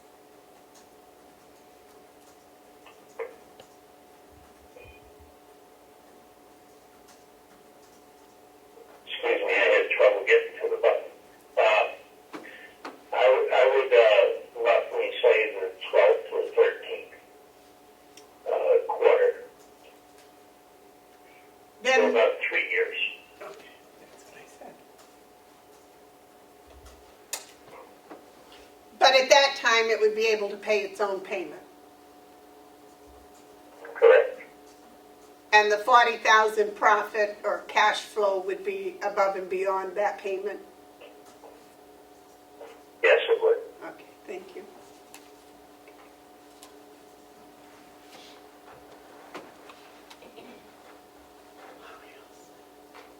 I think that just about wraps it up, Roxy. I want to thank you for your patience today and for playing with the videos with us. And, Yeah, no, thank you very much. I know it's a challenge for sure, but I really appreciate it. And happy to answer questions going forward, either email or give us a call. well, I think we'll probably take advantage of you volunteering to come and speak with us again. I know myself, even though I was studying this last night and have been for a couple of days, hearing your explanations today, I am sure by tomorrow, you're right, I'll have 3 more questions or something. So I think probably 2 weeks digesting time will be, I'll have a list, and I'm sure the other commissioners will, that will have, that we'd kind of probably like to see you in person again or on the video, if that would be possible. Great, that would be possible. Thank you. Thank you. All right. Thank you. Thank you all, Thank and you very have much a, for have coming a, in. You're welcome. Take care. Thank you. Thank you, Art. Good day. all right. Okay, wow. It's a whole lot of information. Whoops. What time, all right, may we take a 5-minute recess, please? Okay. We'll have a 5-minute recess. We'll come back at 10 past 11. Sorry. Madam Chairman, Yes, sir.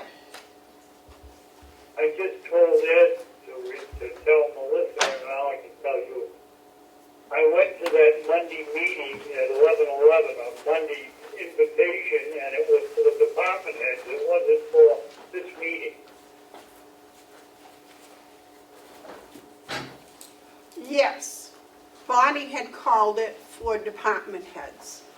She felt that it was necessary for communication, and I just happened to be there. So that's what that was about.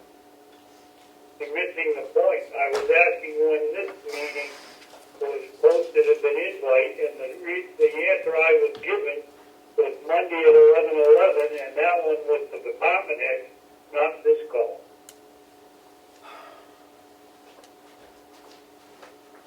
All right, then this call must have been right after the department head meeting, so it would have been Monday afternoon, because Melissa and I worked on getting the email list for all the delegation, all the commissioners, and the department heads.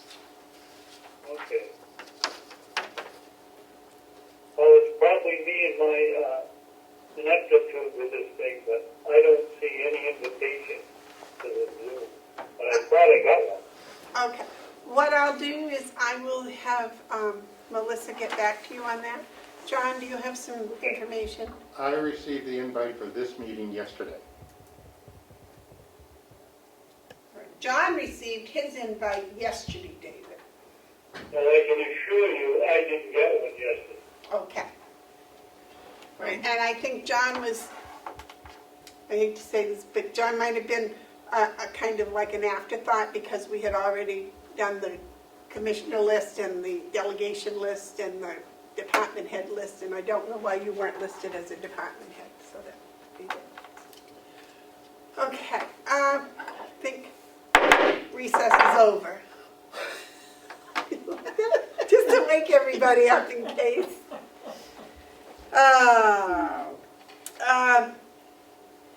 Where are we? We are on procedures for the administration building employees with the COVID-19 precautions. Bonnie, are you here? Bonnie, is this yours? No, it's mine. Oh, I'm sorry. She doesn't show up here, I don't believe. Okay, it's Terry's item, I'm sorry. I just wanted to know what we were doing in this. I know each department is doing something, and I feel like that we have not done anything for these meetings, and I would like to see us, I know Registry of Deeds, they take their temperature when they come in, they fill out an affidavit, not an affidavit, but they sign in, and I think that anybody who enters this building should be doing that same thing. I think that we can set up a station and everybody use the same door. We can have it, the thermometer there is just a pass over, they can do it themselves and record it, and they don't have to check out, but they have to check in. And I think that that's what we should do for anyone who enters the building. So that would be what I would suggest, but Do you have it inside the locked doors? have it inside the locked door. Yes. Because all we need is for one person to come in. Well, I know the Registry of Deeds is doing that. They're doing theirs, but I don't know, Melissa, are any others doing that, or is that just the registry? In this building, I think just the Registry of Deeds. I wonder if they would she would. put their thermometer outside so that it would be available to the other people. we just have to have Bob and put some wipes there or something, so when they get through with it, they can wipe it, or the next person can make sure they wipe it, or however we want to do that. But I really think we should do that. Bob, are you on?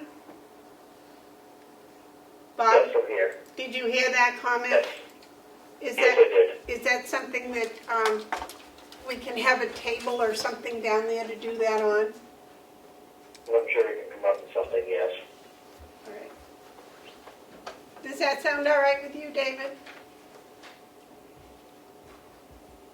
Wait a minute, we can't hear him. He's on mute.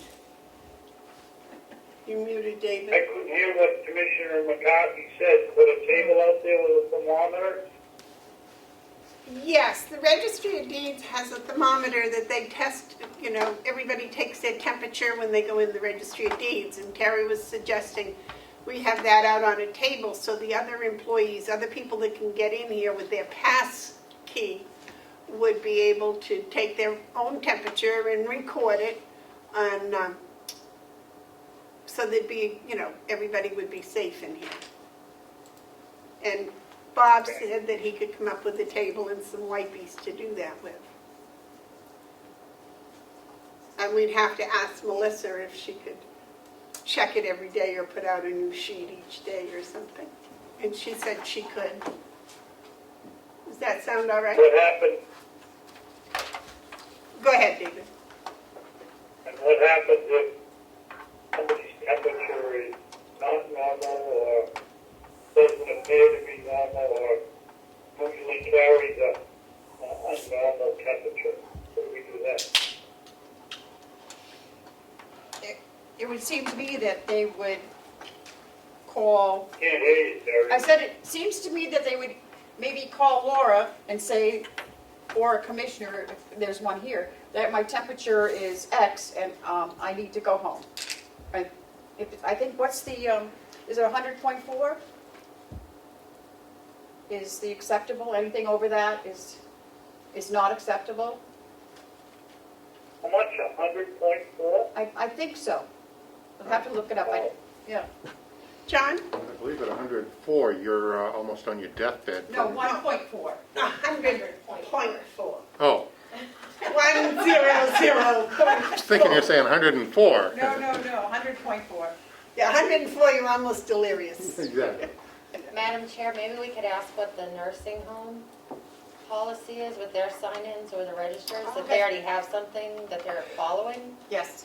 I believe the register is following the nursing home policy, so that's a good suggestion, Melissa. Howie, what is What was it? the acceptable? We use 100. 100? Okay. Or we could copy their form, maybe? Do you have a form that we might copy? Oh, definitely. Thank you. That makes me happy. Okay. Do you have a thermometer we can Question, borrow? please. If I have checked in at the nursing home in the morning, does that consider me checked in for the county for the day, or would I have to check in at the other building? Check in here. I think just to follow procedure, Bob, if you could check in here also, That's fine. that would, you know, it shouldn't take more than maybe a minute. John? So if someone has checked in here once and then has to go elsewhere and comes back, do we have to check in again? What does the nursing home do? Howie, what do? You don't let him back in, do you? Once you leave the building, you don't return.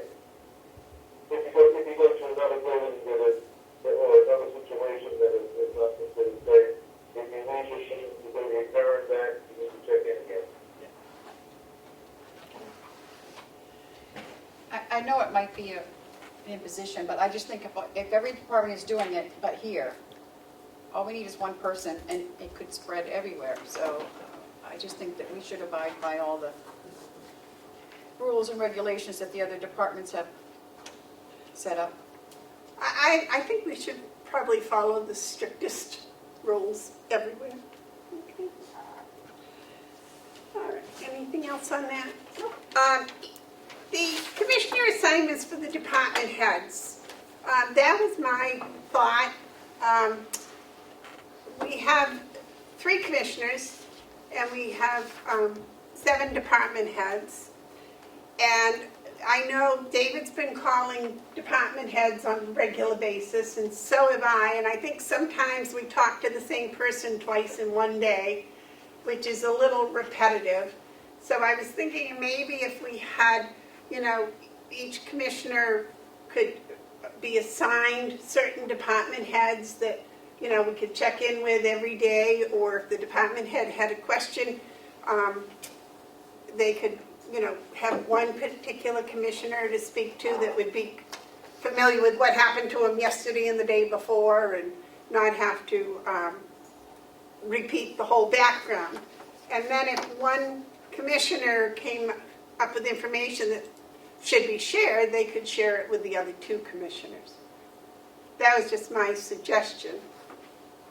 Comments, Terry? I have no problem with that. David? Well, David, you mute again? Is David muted? Here. Okay. Okay, you can hear me now. Yeah. I have a little bit of a problem with it because sometimes what's said to some people gets misinterpreted, and I don't believe we're calling department heads, the 3 of us so many times a day that it's disrupting their workflow. So I don't think that I support it. Well, do you call all 7 every day? That's what I'm saying. I don't. Oh, Usually the department heads have been emailing us if there's a problem or they want to congratulate somebody or do something. I think it's working pretty smoothly. In fact, I'm amazed how smoothly it is working. well, I was just thinking the one week where there was some problems with the water tower, I think both you and I must have talked to Will every day for 5 days. Because he would say to me, well, as I just told Commissioner Babson, or then he would say, well, Commissioner Babson called and asked, and it was like, okay, and I felt like I was, bothering him by calling a second time, or vice versa, and then you'd say, well, I talked to Will, and he said, and it was like, well, I talked to Will, and he said the same thing. I was just thinking it might give them. Well, that's a good example, Madam Chair. When I called Will one day and the water was going down and you called them and wrote me back and said everything is fine. That's not very consistent. And I like to stay in contact with department heads where they need, if they need to talk to us. So I would vote no. Okay, But I think maybe we should encourage the department heads to send us an email if they have a problem, so we all know what the same problem is that's coming out of one mouth. okay, and then what do we do? Each individually send them a solution? No, but unless the world is collapsing, maybe it is. We meet every Wednesday and we can discuss what we want to do at that meeting.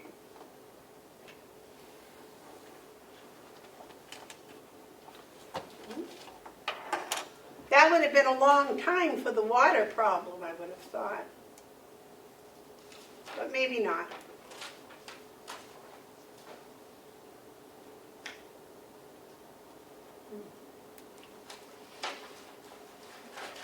Well, I guess we'll leave it up to the department heads then. If they're getting bugged too much, they'll just have to tell us that we're bugging them too much. Right. Good solution. Pass it on. All right. Is Bonnie here? No. No. All right. Madam Chair, if I might, there are a couple of things added after the agenda I sent over. Just, And speak up, please, Melissa. sorry. Do you have these, Amanda? The add-ons? I believe Bob Murray is waiting to discuss a couple of things if we might be able to slide him in. So I we think could- that's non-public, isn't it, Bob? It has to do with the job description. If you want a non-public, that's fine with me. Are you going to talk about the person? Well, yes. So it's non-public, I think. And then he also had on there too. Madam Chairman, Yes. David? can you put that microphone somewhere where people can hear what you're saying?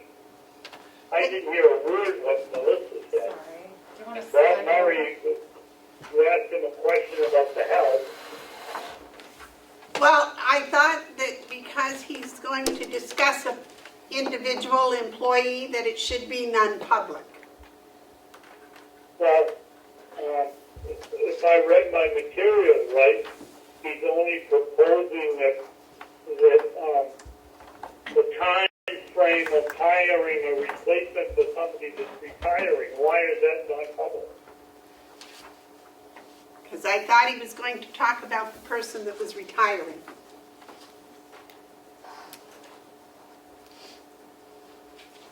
I can certainly talk about the position without mentioning a name. All right, that would be fine. If you could do that, Bob, that would be good.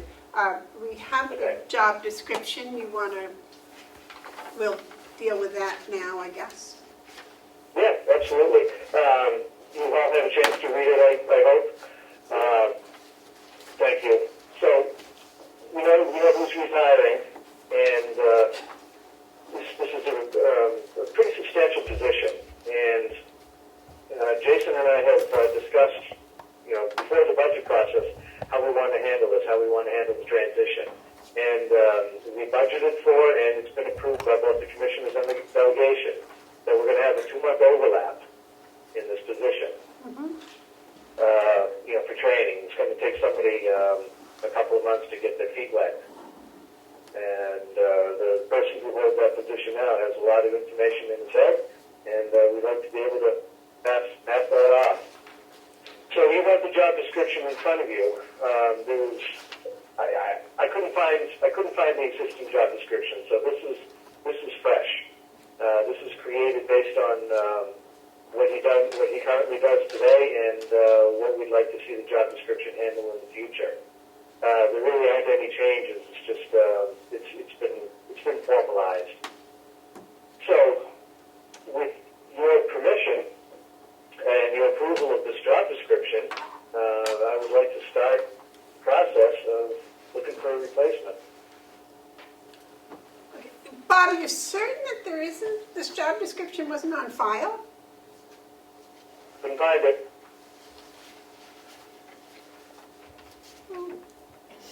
I'm sorry, I did not know that. So I'll make a motion to accept this job description with the title of, I can't make heads and tails to it, to be honest. well, that's not what I got in the mail. That wasn't the email I got. That one has the formatting for some reason. Martha, can you tell me when you got that email? Because I only have my phone and I didn't print it out, but I read it and I had some comments about the overlap. When did you send that backup information? You just had it there. Does it say when it was mailed? No, this one doesn't. This one's just a copy, David. There's no email on it. Oh, okay. It says it was maybe April 3rd, 2020. April 3rd, thank you. Let me just go get it. That's when Bonnie said it was revised. That's why I thought. The BM on the bottom, that's Bob Murray. To be frank, I know that Bonnie's been very, very busy for the last couple of days, so I have not run this by her. That's Bob Murray and Jason Henry that created this job description down at the bottom. Oh, you're the BM. I'm so sorry. I'm the BM on that. Well, what was that? We got a copy of that in the mail. Doesn't anybody know when it went out? I think I sent it to Melissa on Monday. So Monday. Monday.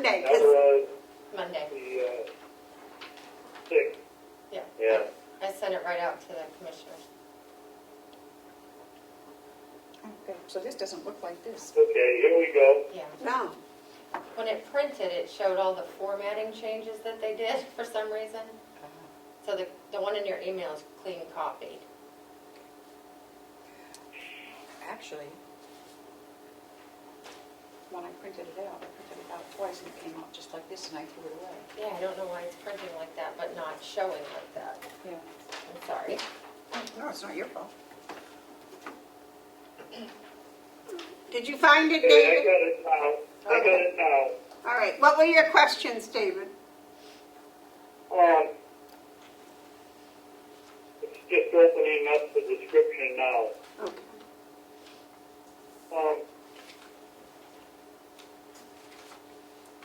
I think one of my thoughts is, who is this person going to report to? Are they going to report to Bob?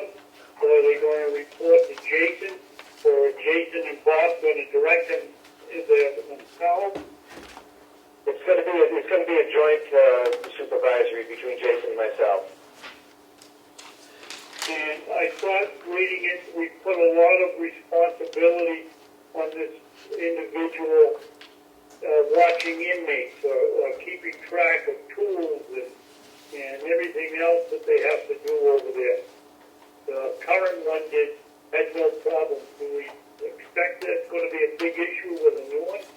No, I don't think so. This person, anytime that they use an inmate for help, for assistance, they have to do just that. They're in a supervisory role where they have to maintain supervision of the inmate, including tools and equipment.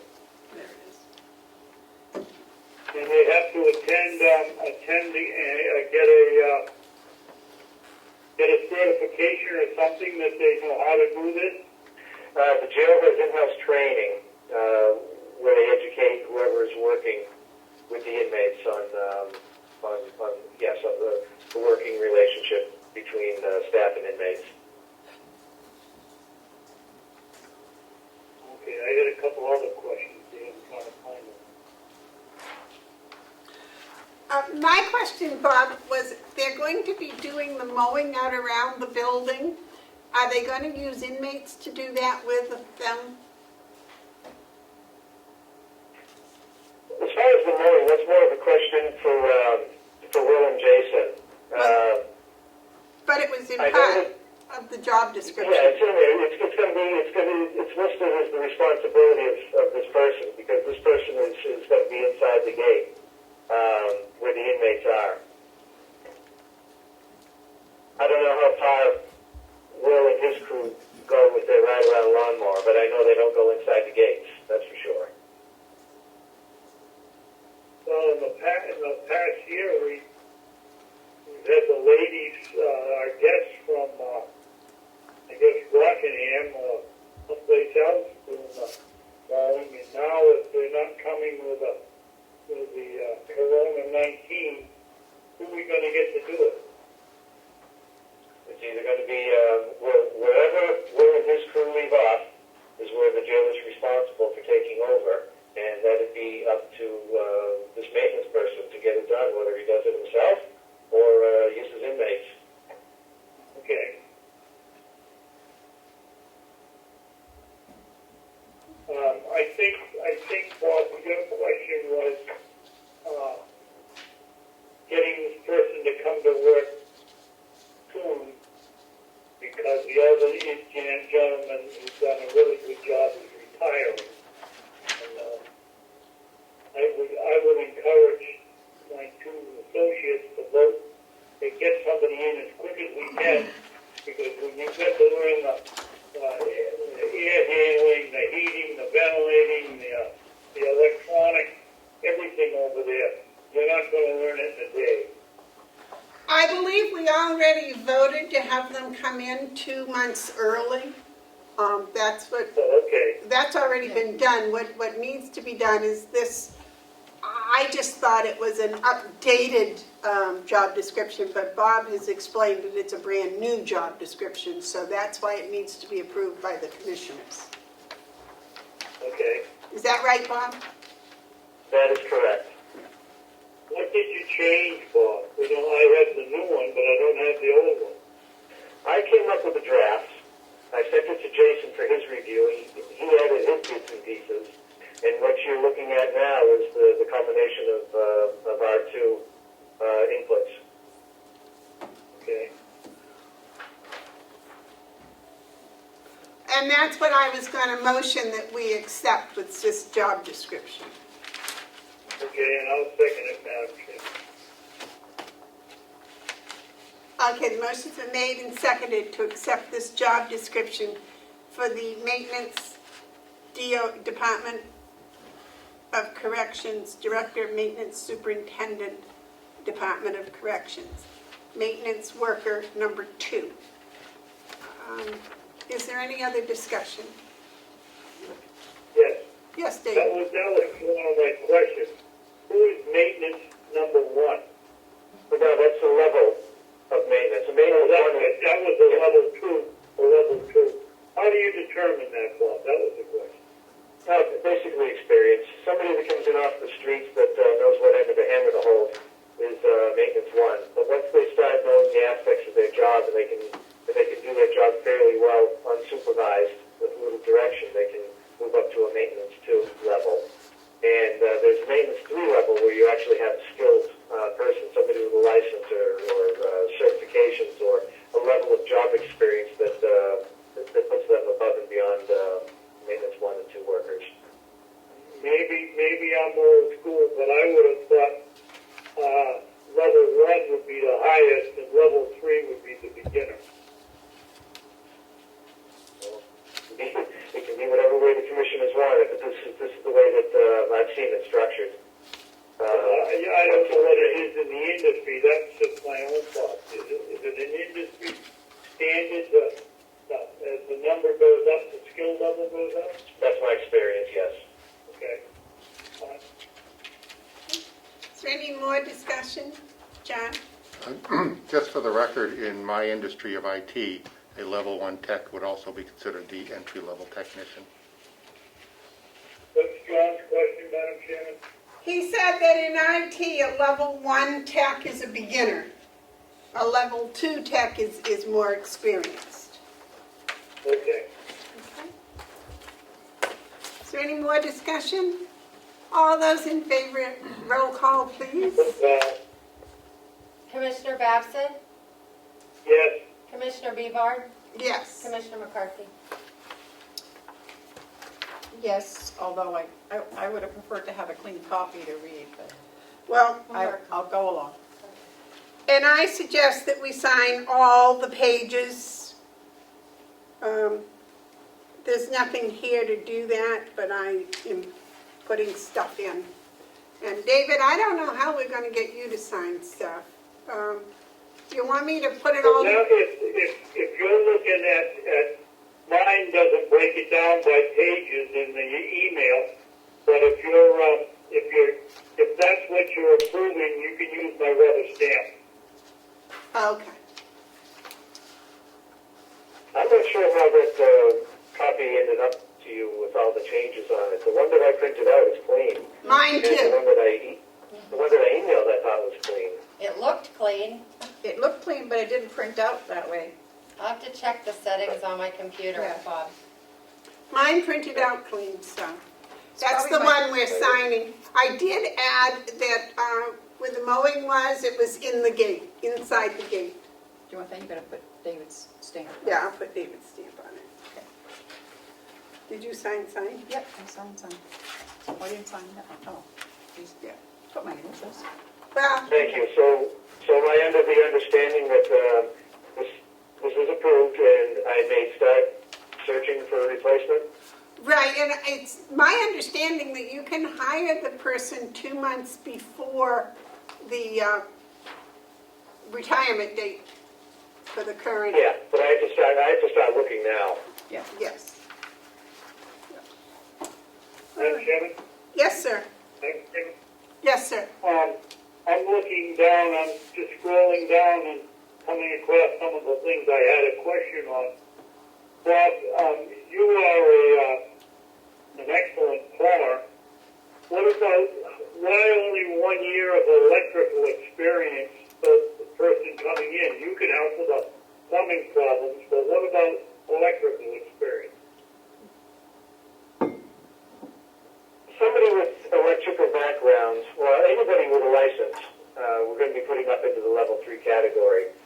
I'm just looking for somebody who's got experience with electrical work. They know how to change a light switch. They know how to change a light fixture.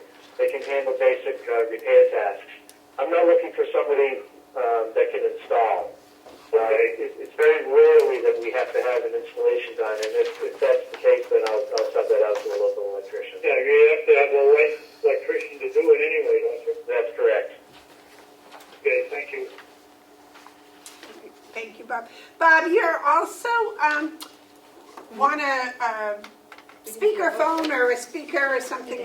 We're going to do a roll call vote. Oh, I'm sorry, David, that requires a roll call vote to approve that. They did that. We did? Yep, and then I he think had you other did that. comments. We just did it. We Yeah, did. we did.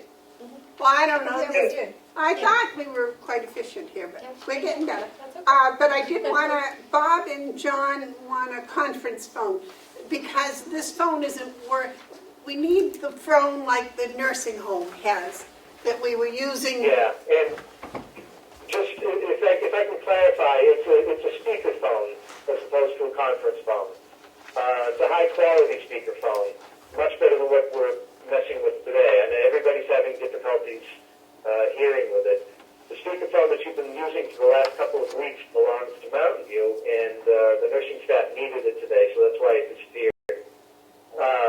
So I think it's time that the commissioners have their own in the delegation room. Madam Chair? Yes, Terry. We have that in the budget, correct? Didn't we put it in there for a speaker phone? I asked for money to do You a know, full, will you, John, please? Louder. Louder. With this map. We'll split up. I will do what I can. So in my budget, I had asked for money to put in a full AV setup in this room. And what I was awarded was $1,000 to do basically a projector and possibly a basic speakerphone. Now, a basic speakerphone of decent quality requires a wired connection like what we have here. What the nursing home has is a Wi-Fi enabled speakerphone, which is about twice as expensive. We do have a portable projector, which we've been using and which we can continue to use. So if I were to reduce the amount of money for a permanent mounted projector, I could put more money in towards a duplicate speakerphone like what the nursing home has, which gives us, one, the ability to use it anywhere in county facilities where we are Wi-Fi enabled. We do have certain areas that are not Wi-Fi enabled for various reasons. So not just in this building, although this building would always get priority, like the nursing homes, their building has priority today. It also, by duplicating what we have, gives us the ability to physically link the two with the cable and use the two simultaneously in the same room, and it will self-manage so you don't get feedback like we experience from time to time when somebody else turns on their audio. So that's why we are strongly recommending that we use the money that I have for AV in this room to buy an identical phone setup like what we already have at the nursing home. And we just thought we'd pass that by you before moving forward. And how much is that? It's about $600 for one of those phones. David, is what you're hearing today and what you heard before, do you think it's worth $600 to upgrade to what you were having before? Absolutely, because this morning it's been just a hassle to try to hear. I can hear you clearly. Terry, I can't hear very well, and Damon, I don't have any idea what he said. And with that speakerphone, you were able to hear everybody, right? Well, if that's what we had last week, yes. Yes. I think it sold itself. Yeah, I think so. I think you're right. Madam Chairman, I don't know whether these folks, the registrar, Representative Cordelli, Representative Ticehurst are here, but if there's a way to check with them and see if it was just my hearing or whether they were having a problem also, that would be nice to know. Okay, well, let's I start. don't know, there's been a couple of Commissioner Watson. I can't get you with gobbles. What did you say? I was having difficulty hearing as well, Commissioner Watson. Okay. Maybe we got the same hearing aid. Glenn, was it easier to hear last week? Oh, he didn't hear it last week, did he? No. I didn't hear it last week, but as you can tell by my comments during public comment, I did not hear what the reporter from Conway Sun said, and that is why I asked the question about a statement on the prisoner release, which you cut off. Okay. Howie? How does it sound for you? Howie's gone away. And Bob, how are you doing? Is it better with the other one last week? Oh, it's much better with the other one. I was struggling to hear Damon as well. I'm wearing headsets today, and that sharply improves my hearing. Someday I'm going to be like Commissioner Batson and not hear. But yeah, it's a huge difference. Oh, okay. Representative Cordelli. Thank you, Madam Chairman. What was approved for the budget by the subcommittee involved in the IT budget was an audio conferencing system up to $1,000.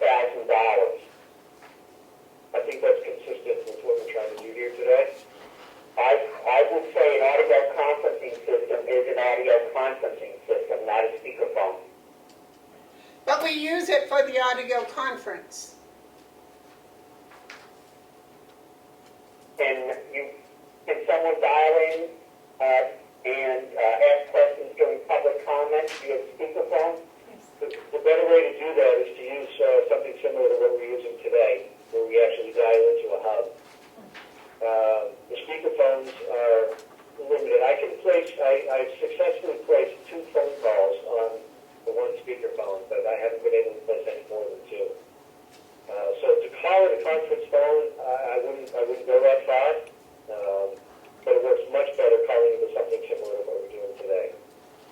And that's what the nursing home uses it for regularly.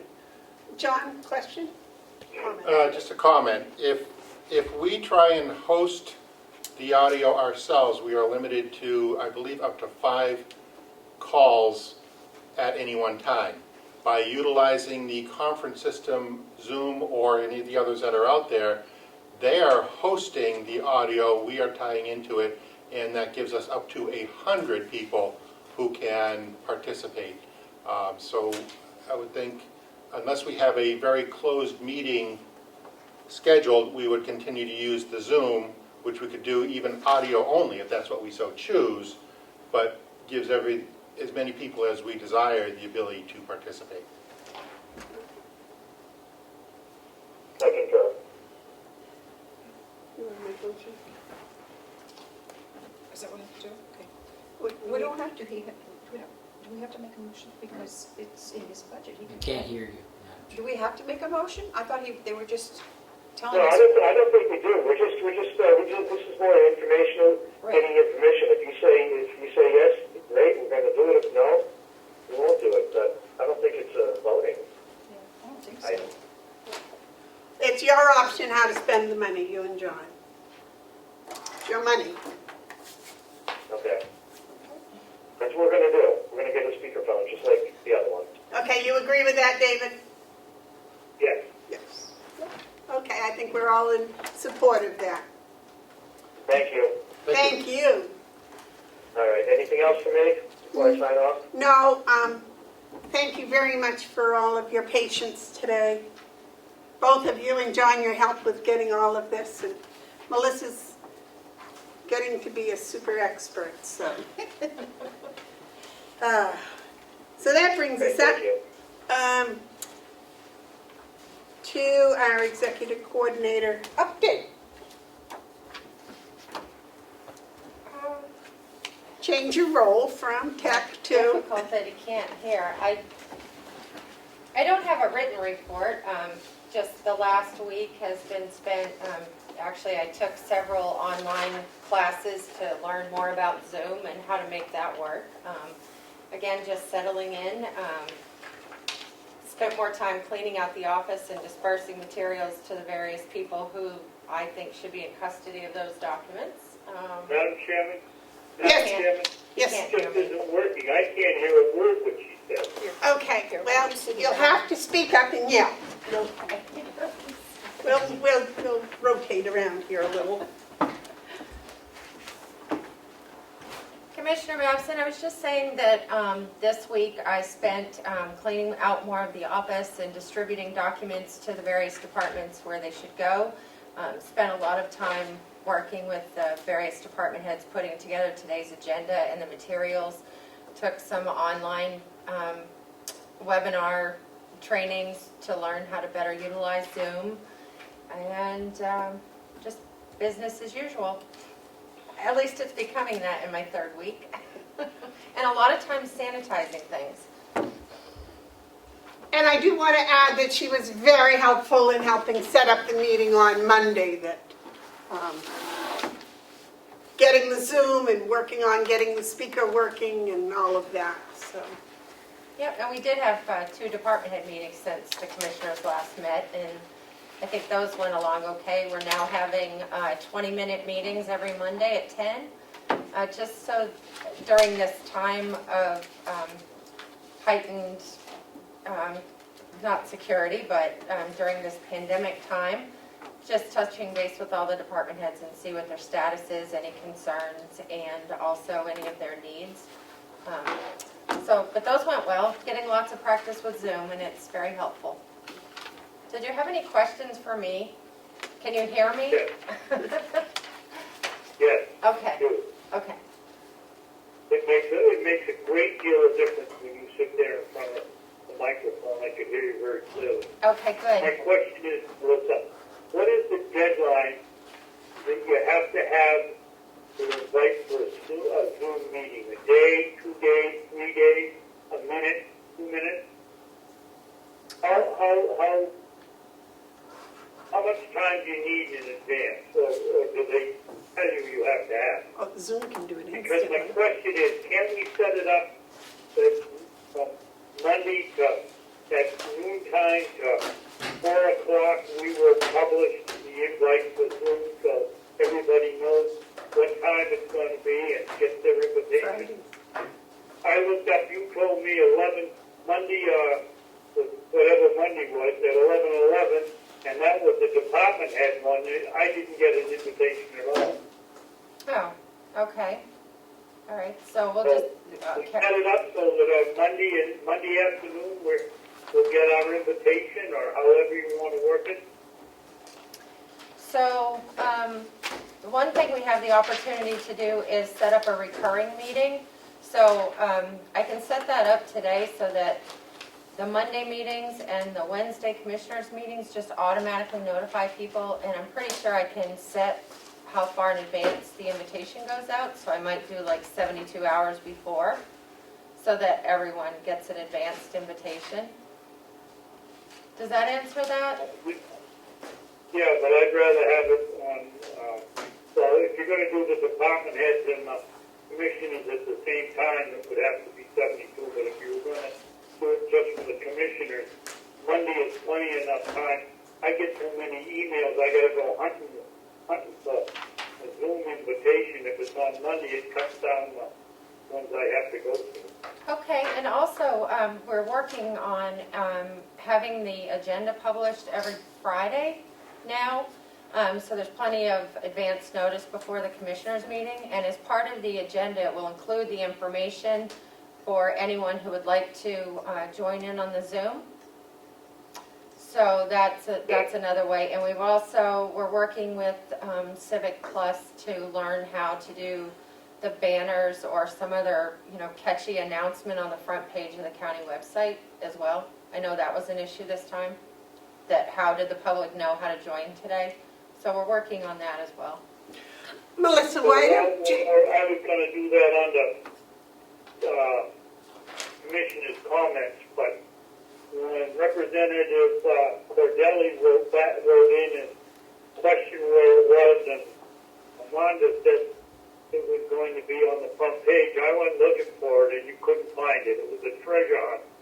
And then I wrote you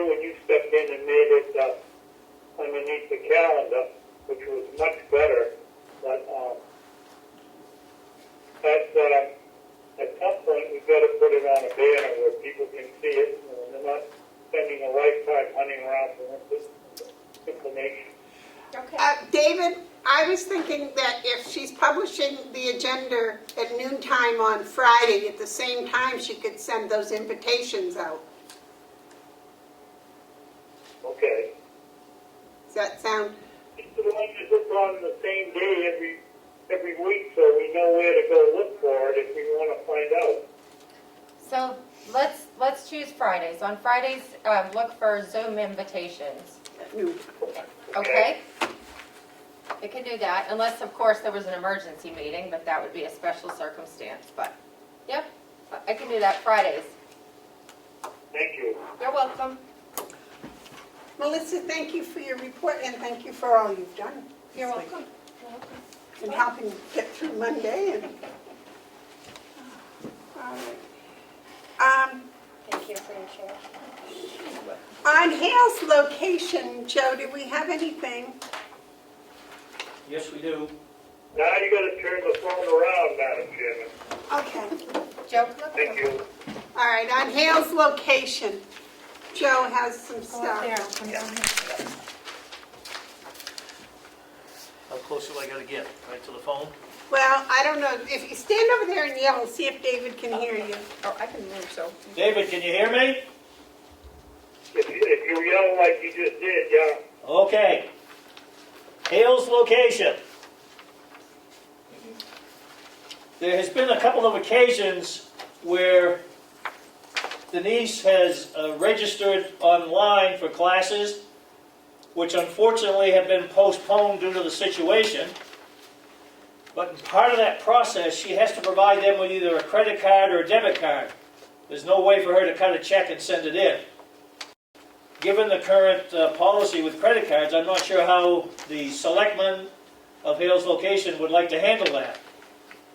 Why don't we use yours? Well, you can, or we can use hers as long as the selectmen approve it. Okay. Okay? Yep. Also, So the crux of the problem is we have to find out how to pay for these courses. right. And she's already said she could use her credit card. Can't we write a check and send it in? There's no way to do that. It's done online.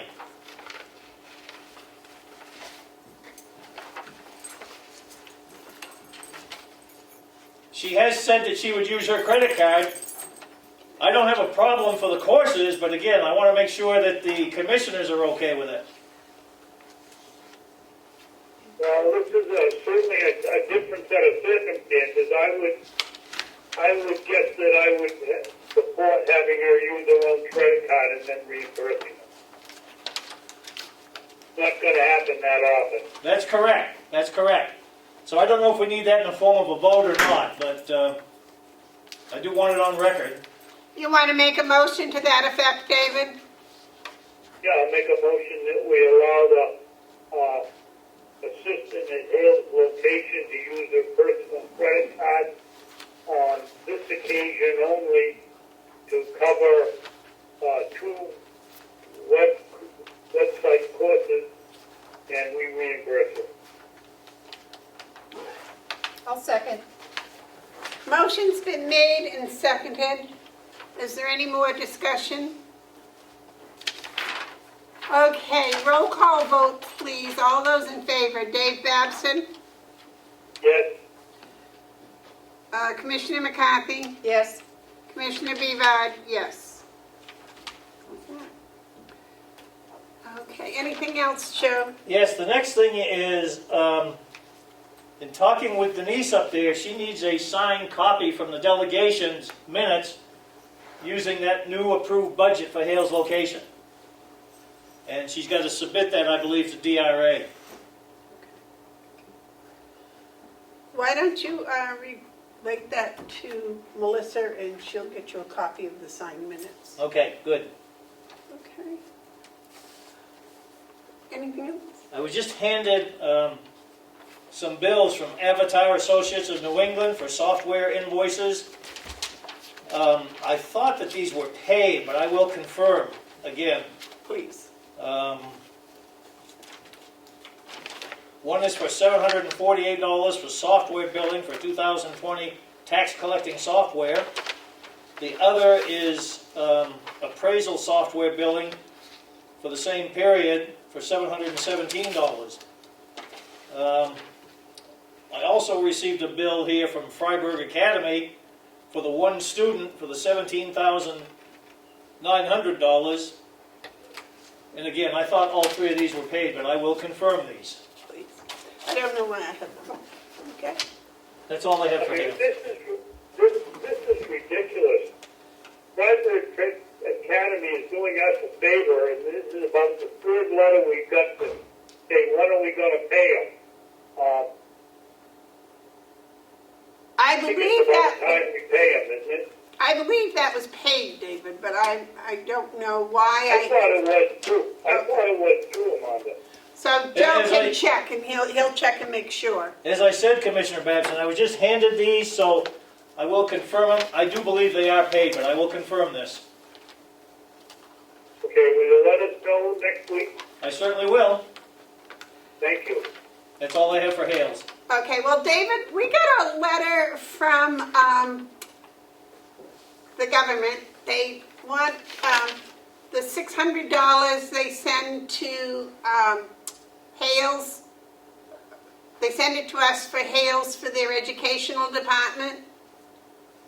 We usually send that to Conway, but I'm wondering if this year if it needs to go to Freiburg or if it can go out of state. Do you know? No, but I would think that we divide it up proportionately between Conway and Freiburg Academy. Well, as chairman of the school board or superintendent of the school board, Yeah, please don't downgrade my job. I'm so sorry. I will leave that up to you. I will leave a copy of the letter for you. Or do you want me to just drop it off on your porch on my way home? You can do that, or you can get him to scan it in and send it to me. I'll call Mr. Richards and discuss it with him. Okay, I'll scan and email it then. And your question is, can we send it to a out of state? Yes, yes. What do they do about Chatham? Chatham sends their students to Freiburg, all of them. Well, that's a good question But the money must go to Freiburg. because they have federal lands, right? In Chatham. I would think so. Yeah, okay. Yeah, I know they do. I'm pretty sure it's federal forestry up there. All right, I will scan and get that sent to you. Thank you. Okay, I guess next is commissioner updates. Terry, do you have any commissioner updates? No. Excuse me, Madam Chair. Yes. Treasurer's report? Oh, I'm sorry, Joe. I skipped right over you. Treasurer's report, yes. Joe? Yes. I just have a couple of questions on the treasurer's report.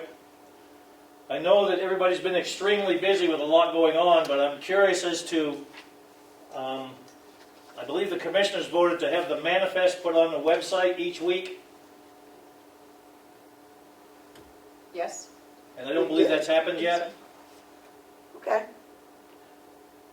I don't remember. I'm sorry, Joe. It's okay. If that's the case, I'll ask Melissa to publish it. And then also, I know the financial department's been extremely busy, but I haven't seen any finances numbers for March. I spoke with Kathy this morning. She's going to have the first quarters for next week. So we're going to get the first quarter, we're not going to get just the month of March. I didn't ask her about just the month of March. I was under the impression we were going to get these on a monthly basis. Well, I would expect that March would be in the first quarter, but I can ask if she can also do March also. Okay, that would be March. great. And I'm in hopes at some point we're going to start to include the balance sheet with this, which hasn't happened, and I know that everybody's been extremely busy. Have you spoken with Kathy about the balance sheet on a monthly basis? I believe it was going to be on a quarterly basis initially, Oh, okay, on the balance sheet. quarterly. Did you speak with her recently about? Not recently, I've talked with her a couple of times about it.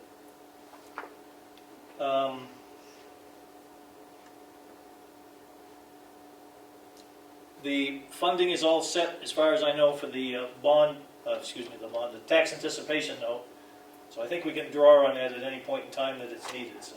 Other than that, I have nothing unless anybody has any questions. Babson has a comment. Yes, David? Yeah. Joe, what was your very first question?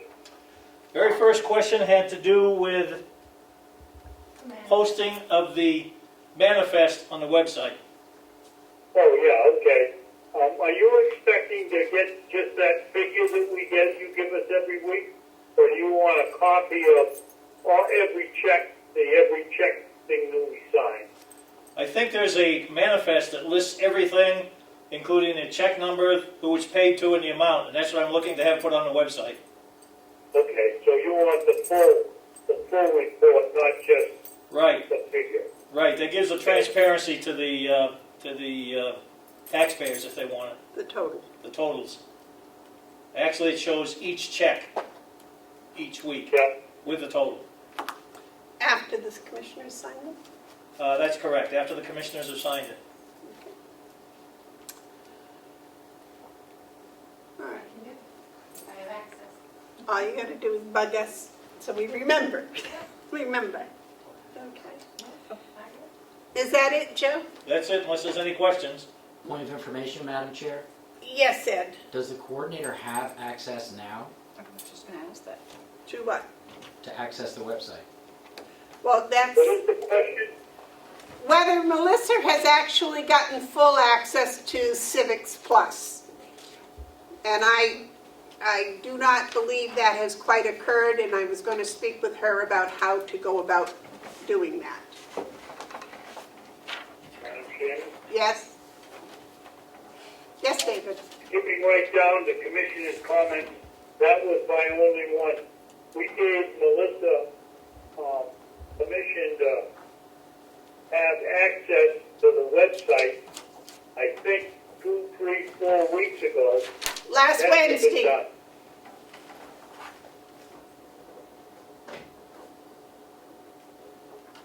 We voted on that last Wednesday, David. Was it last Wednesday or 2 Wednesdays ago? Last Wednesday, I believe. But in any case, she should have access to it by now, so I didn't know what steps we had to, what added steps we had to follow. Is it just a telephone call to give her permission, or do we have to sign a paper, or what? I'm not sure. We'll have to find out. I can find out. Well, let's get it done. I did not know until last night that she did not have full access to the website, so. I didn't know, I assumed that whenever we voted for it, that it had been done. I agree with you, I was surprised last night. I know, I wish somebody had told me ahead of time that it hadn't been done, and I would have seen what had to be done. Right. But we will go forward and do that. Okay. Do you have any more updates, David? Nope, that was it. Okay. Carrie, do you have any updates? I have something else. Okay, yes, Melissa. Use my man voice. The sheriff brought in the modification of grant or agreement. He is asking for the commissioners to sign this. It's for, so that he can enter into the annual agreement with the U.S. Forest Service for the Kank Patrol. Couldn't hear a word, I Madam know. Chairman. She's got the contract for the Kangamangas Patrol for the sheriff, and he would like to have the commissioners sign it. Okay. You want a motion to give you permission to sign it? Yes. Because I think she's the only one. I'll make a motion that we give Chairman Beba the right to sign a contract with the Department of Interior, the Forest Service. Forest Service. As a Forest Service for 2020. I'll second. Motion's been made and seconded to have me sign the contract with the U.S. Forest Service for the patrolling of the Kangamangas Highway. All those, is there any more discussion? All those in favor will do a roll call. I like how you slide right into that. Roll call, Commissioner Babson, Yes.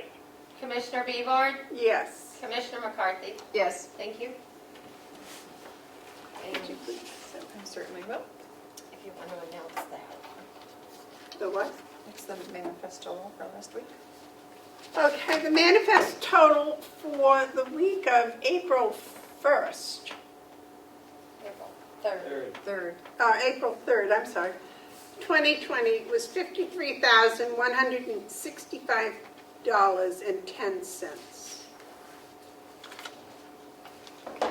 Now,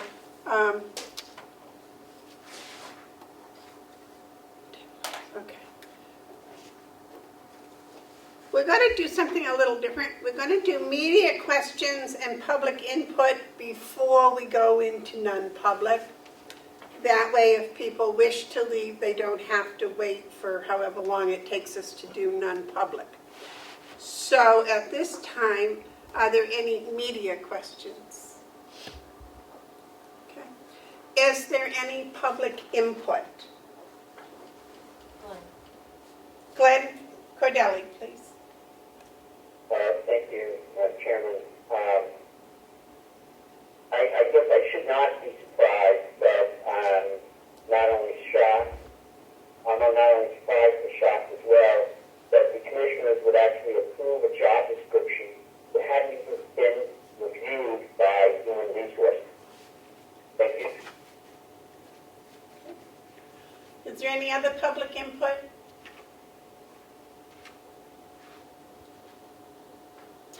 Okay, if there is no other public input, non-public.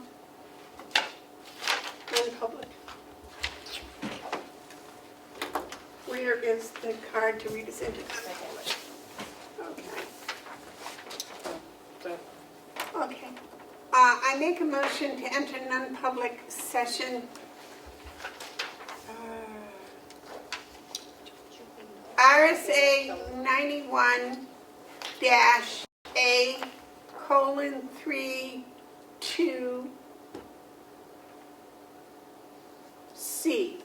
Matters which, if discussed in public, would likely affect adversely the reputation of any person other than a member of the public body, unless such person requests an open meeting. This exemption shall extend to include any application for assistance or tax abatement or waiver, fee, fine, if based on inability to pay and poverty. I'm not sure that's the one I want, but I think it is. Do I have a second? I'll second. Roll call, please. Commissioner Babson, He's muted. David? He's muted. Oh. Can you unmute him? Sorry, I'm muted. I didn't realize that. Yes. Commissioner Bevard, Yes. Commissioner McCarthy. Yes. Okay, we'll take a 5-minute recess, and then we'll go into non-public.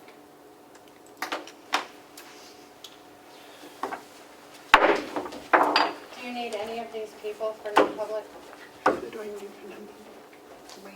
You just need Michaela, is that what we're, or? Yeah, I guess. Madam Chair, can I? There are some questions here. Okay, recess is over. We're also going to add another non-public, RSA 91-A:3(2)B, the hiring of any person as a public employee. And now we're going to have recess again. Sorry, I missed that. Okay. I make a motion to come out of non-public. I will second. Second. All those in favor? Roll call. Commissioner Yes, Babson, yes, and yes. Okay, Commissioner yes. Bevard, Yes. Commissioner McCarthy. I make a motion that we seal the minutes. Second? All those in favor say aye. Aye. Aye. Aye. Roll call. I'm still missing a roll call. Commissioner Babson? Yes. Commissioner Bieber? Yes. Yes. Commissioner McCarthy? Yes. Okay. David, you said you wanted to speak about something in public? Yes, under recessing to review and sign the checks. I don't think we've been doing it right, and I don't understand it with Representative Comeau's suggestion, but I don't think, I think he missed the point. Recess is when you stop doing business. Signing these checks are a public, part of the public meeting. What we should be doing, if we're going to do it, is recess and then come back out of recess and sign the checks, if that's the way you want to do it. But the recess, to review and sign checks, if you're recess, you're not in business, and therefore, you're not abiding by the open, the 91A and letting people know about reviewing and signing the check. David, what if Recess, you're not in business. what if we do like Joe wants to do and we put the Manifest. the manifest with the lists of the checks and the amounts, etc., and we put that on the website? Would that cover 91A enough so that we wouldn't have to be covered writing signing checks? Can't. I would think so. The idea is to get so the public knows what we're paying and who we're paying. You can't put every invoice and all the scrap of papers in on to scan them and put them in. So I would think that if we maybe that's what we do. We attach the manifest to our minutes and say that we have so many checks today. They are the manifest is shown on the web page, and that we will have signed the checks or signing the checks within 24 hours.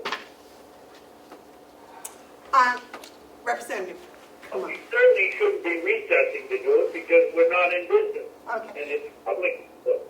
All right, Representative Comeau has a comment. Yes, Commissioner Babson, you are correct. When I was saying recess, I thought perhaps that was just so I could remove the camera. So you are right. You have to do that within the meeting. So it shouldn't have been recessed and then do checks. It should have been you recess, I leave the camera, I leave the room, and then you can reestablish the meeting and then continue business. So you're correct in that sense. But if there's still a quorum here, it is still a meeting. So that still has to be maintained, and minutes should be taken. Now, I could record the entire whole review of chat process, but it would be like paint drying, and I don't know if there'd be that much interest. But if you had found something in the manifest that you didn't agree with and a conversation started, then that is something that should be in the minutes. So I didn't want that to be lost, but I didn't think I should leave the camera running for another 2 hours while you review Right. checks. But it should be within a non-recessed meeting, so you're correct. Thank you, Ed, for whatever you said. What he said was that we should recess, let him leave, and then go back into the meeting, do the checks, and then adjourn. Yeah? Is that what you said? Yes. And, So if you get to the end and you recess the meeting, it leaves, we sign the checks, No, we reestablish the meeting. We end the recess. reestablish the meeting, sign the checks, and what does he want us to put the manifest on the website? Because I think that's an important part of it. Yes, yes. Okay. Commissioner That's all Babson, I have. Yes, sir. what's important, I think, for the public to know is if any conversation occurs about the manifest or the check signing, that should be in the minutes, because it may be something important that you're establishing. So all I'm saying is there should be a public record of what happened within the check signing meeting, because you still have a quorum, and there should be minutes taken of that. Thank you. Well, Madam Chair, Yes, sir. can I talk to Ed? Yes? He's listening. And the problem is, we get these checks to sign, and you see something that you don't like. And the three of us do it different ways. I usually sign the check, pull it out, and photocopy it, and then speak to the individual involved. I'm not sure how the other two do it, but it isn't exactly the same way. What do you want us to tell the public? I mean, if you want us to waste the time saying, this is a $13 item and we paid $15 for shipping? I mean, that's ridiculous. Well, But that's what a lot of the questions are. Commissioner Babson, you may find something egregious that you want in the minutes. All I'm saying is that if you do find something that's egregious, it should be in the minutes. Did you hear that, David? Yes, and I think you've been doing that. We had the case with a medical waste, and they were charging us $1,200 a month, and when Mr. Murray and I got through squeezing them, we was $298, and then we got two lower ones when we went out to bid, and that was all discussed in meeting. As long as it makes it in the minutes. What? As long as it makes it into the minutes.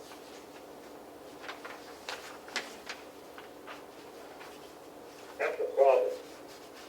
Well, no, because when I'm signing checks, if something comes up and I make a call and get it verified, then that's okay. But if I can't get it verified, then I'll jot it down that it should go into the minutes for that meeting. And that should be up to the clerk. And that should be up to the clerk, which is Commissioner Babson. I can't hear what it says. He said that would be up to the clerk to make sure that it got into the minutes. He's trying to make up, he's trying to find work for you. Yes, I just said I don't get paid overtime. All right. If we are... But what we're doing now is incorrect, that's all I know. Right, so what we're going to do is we're going to recess to sign checks. Well, we're going to recess. And then in 5 minutes, when Ed's got his camera all shut down, then we're going to end the recess and start signing checks. That makes it right. Okay, gotcha.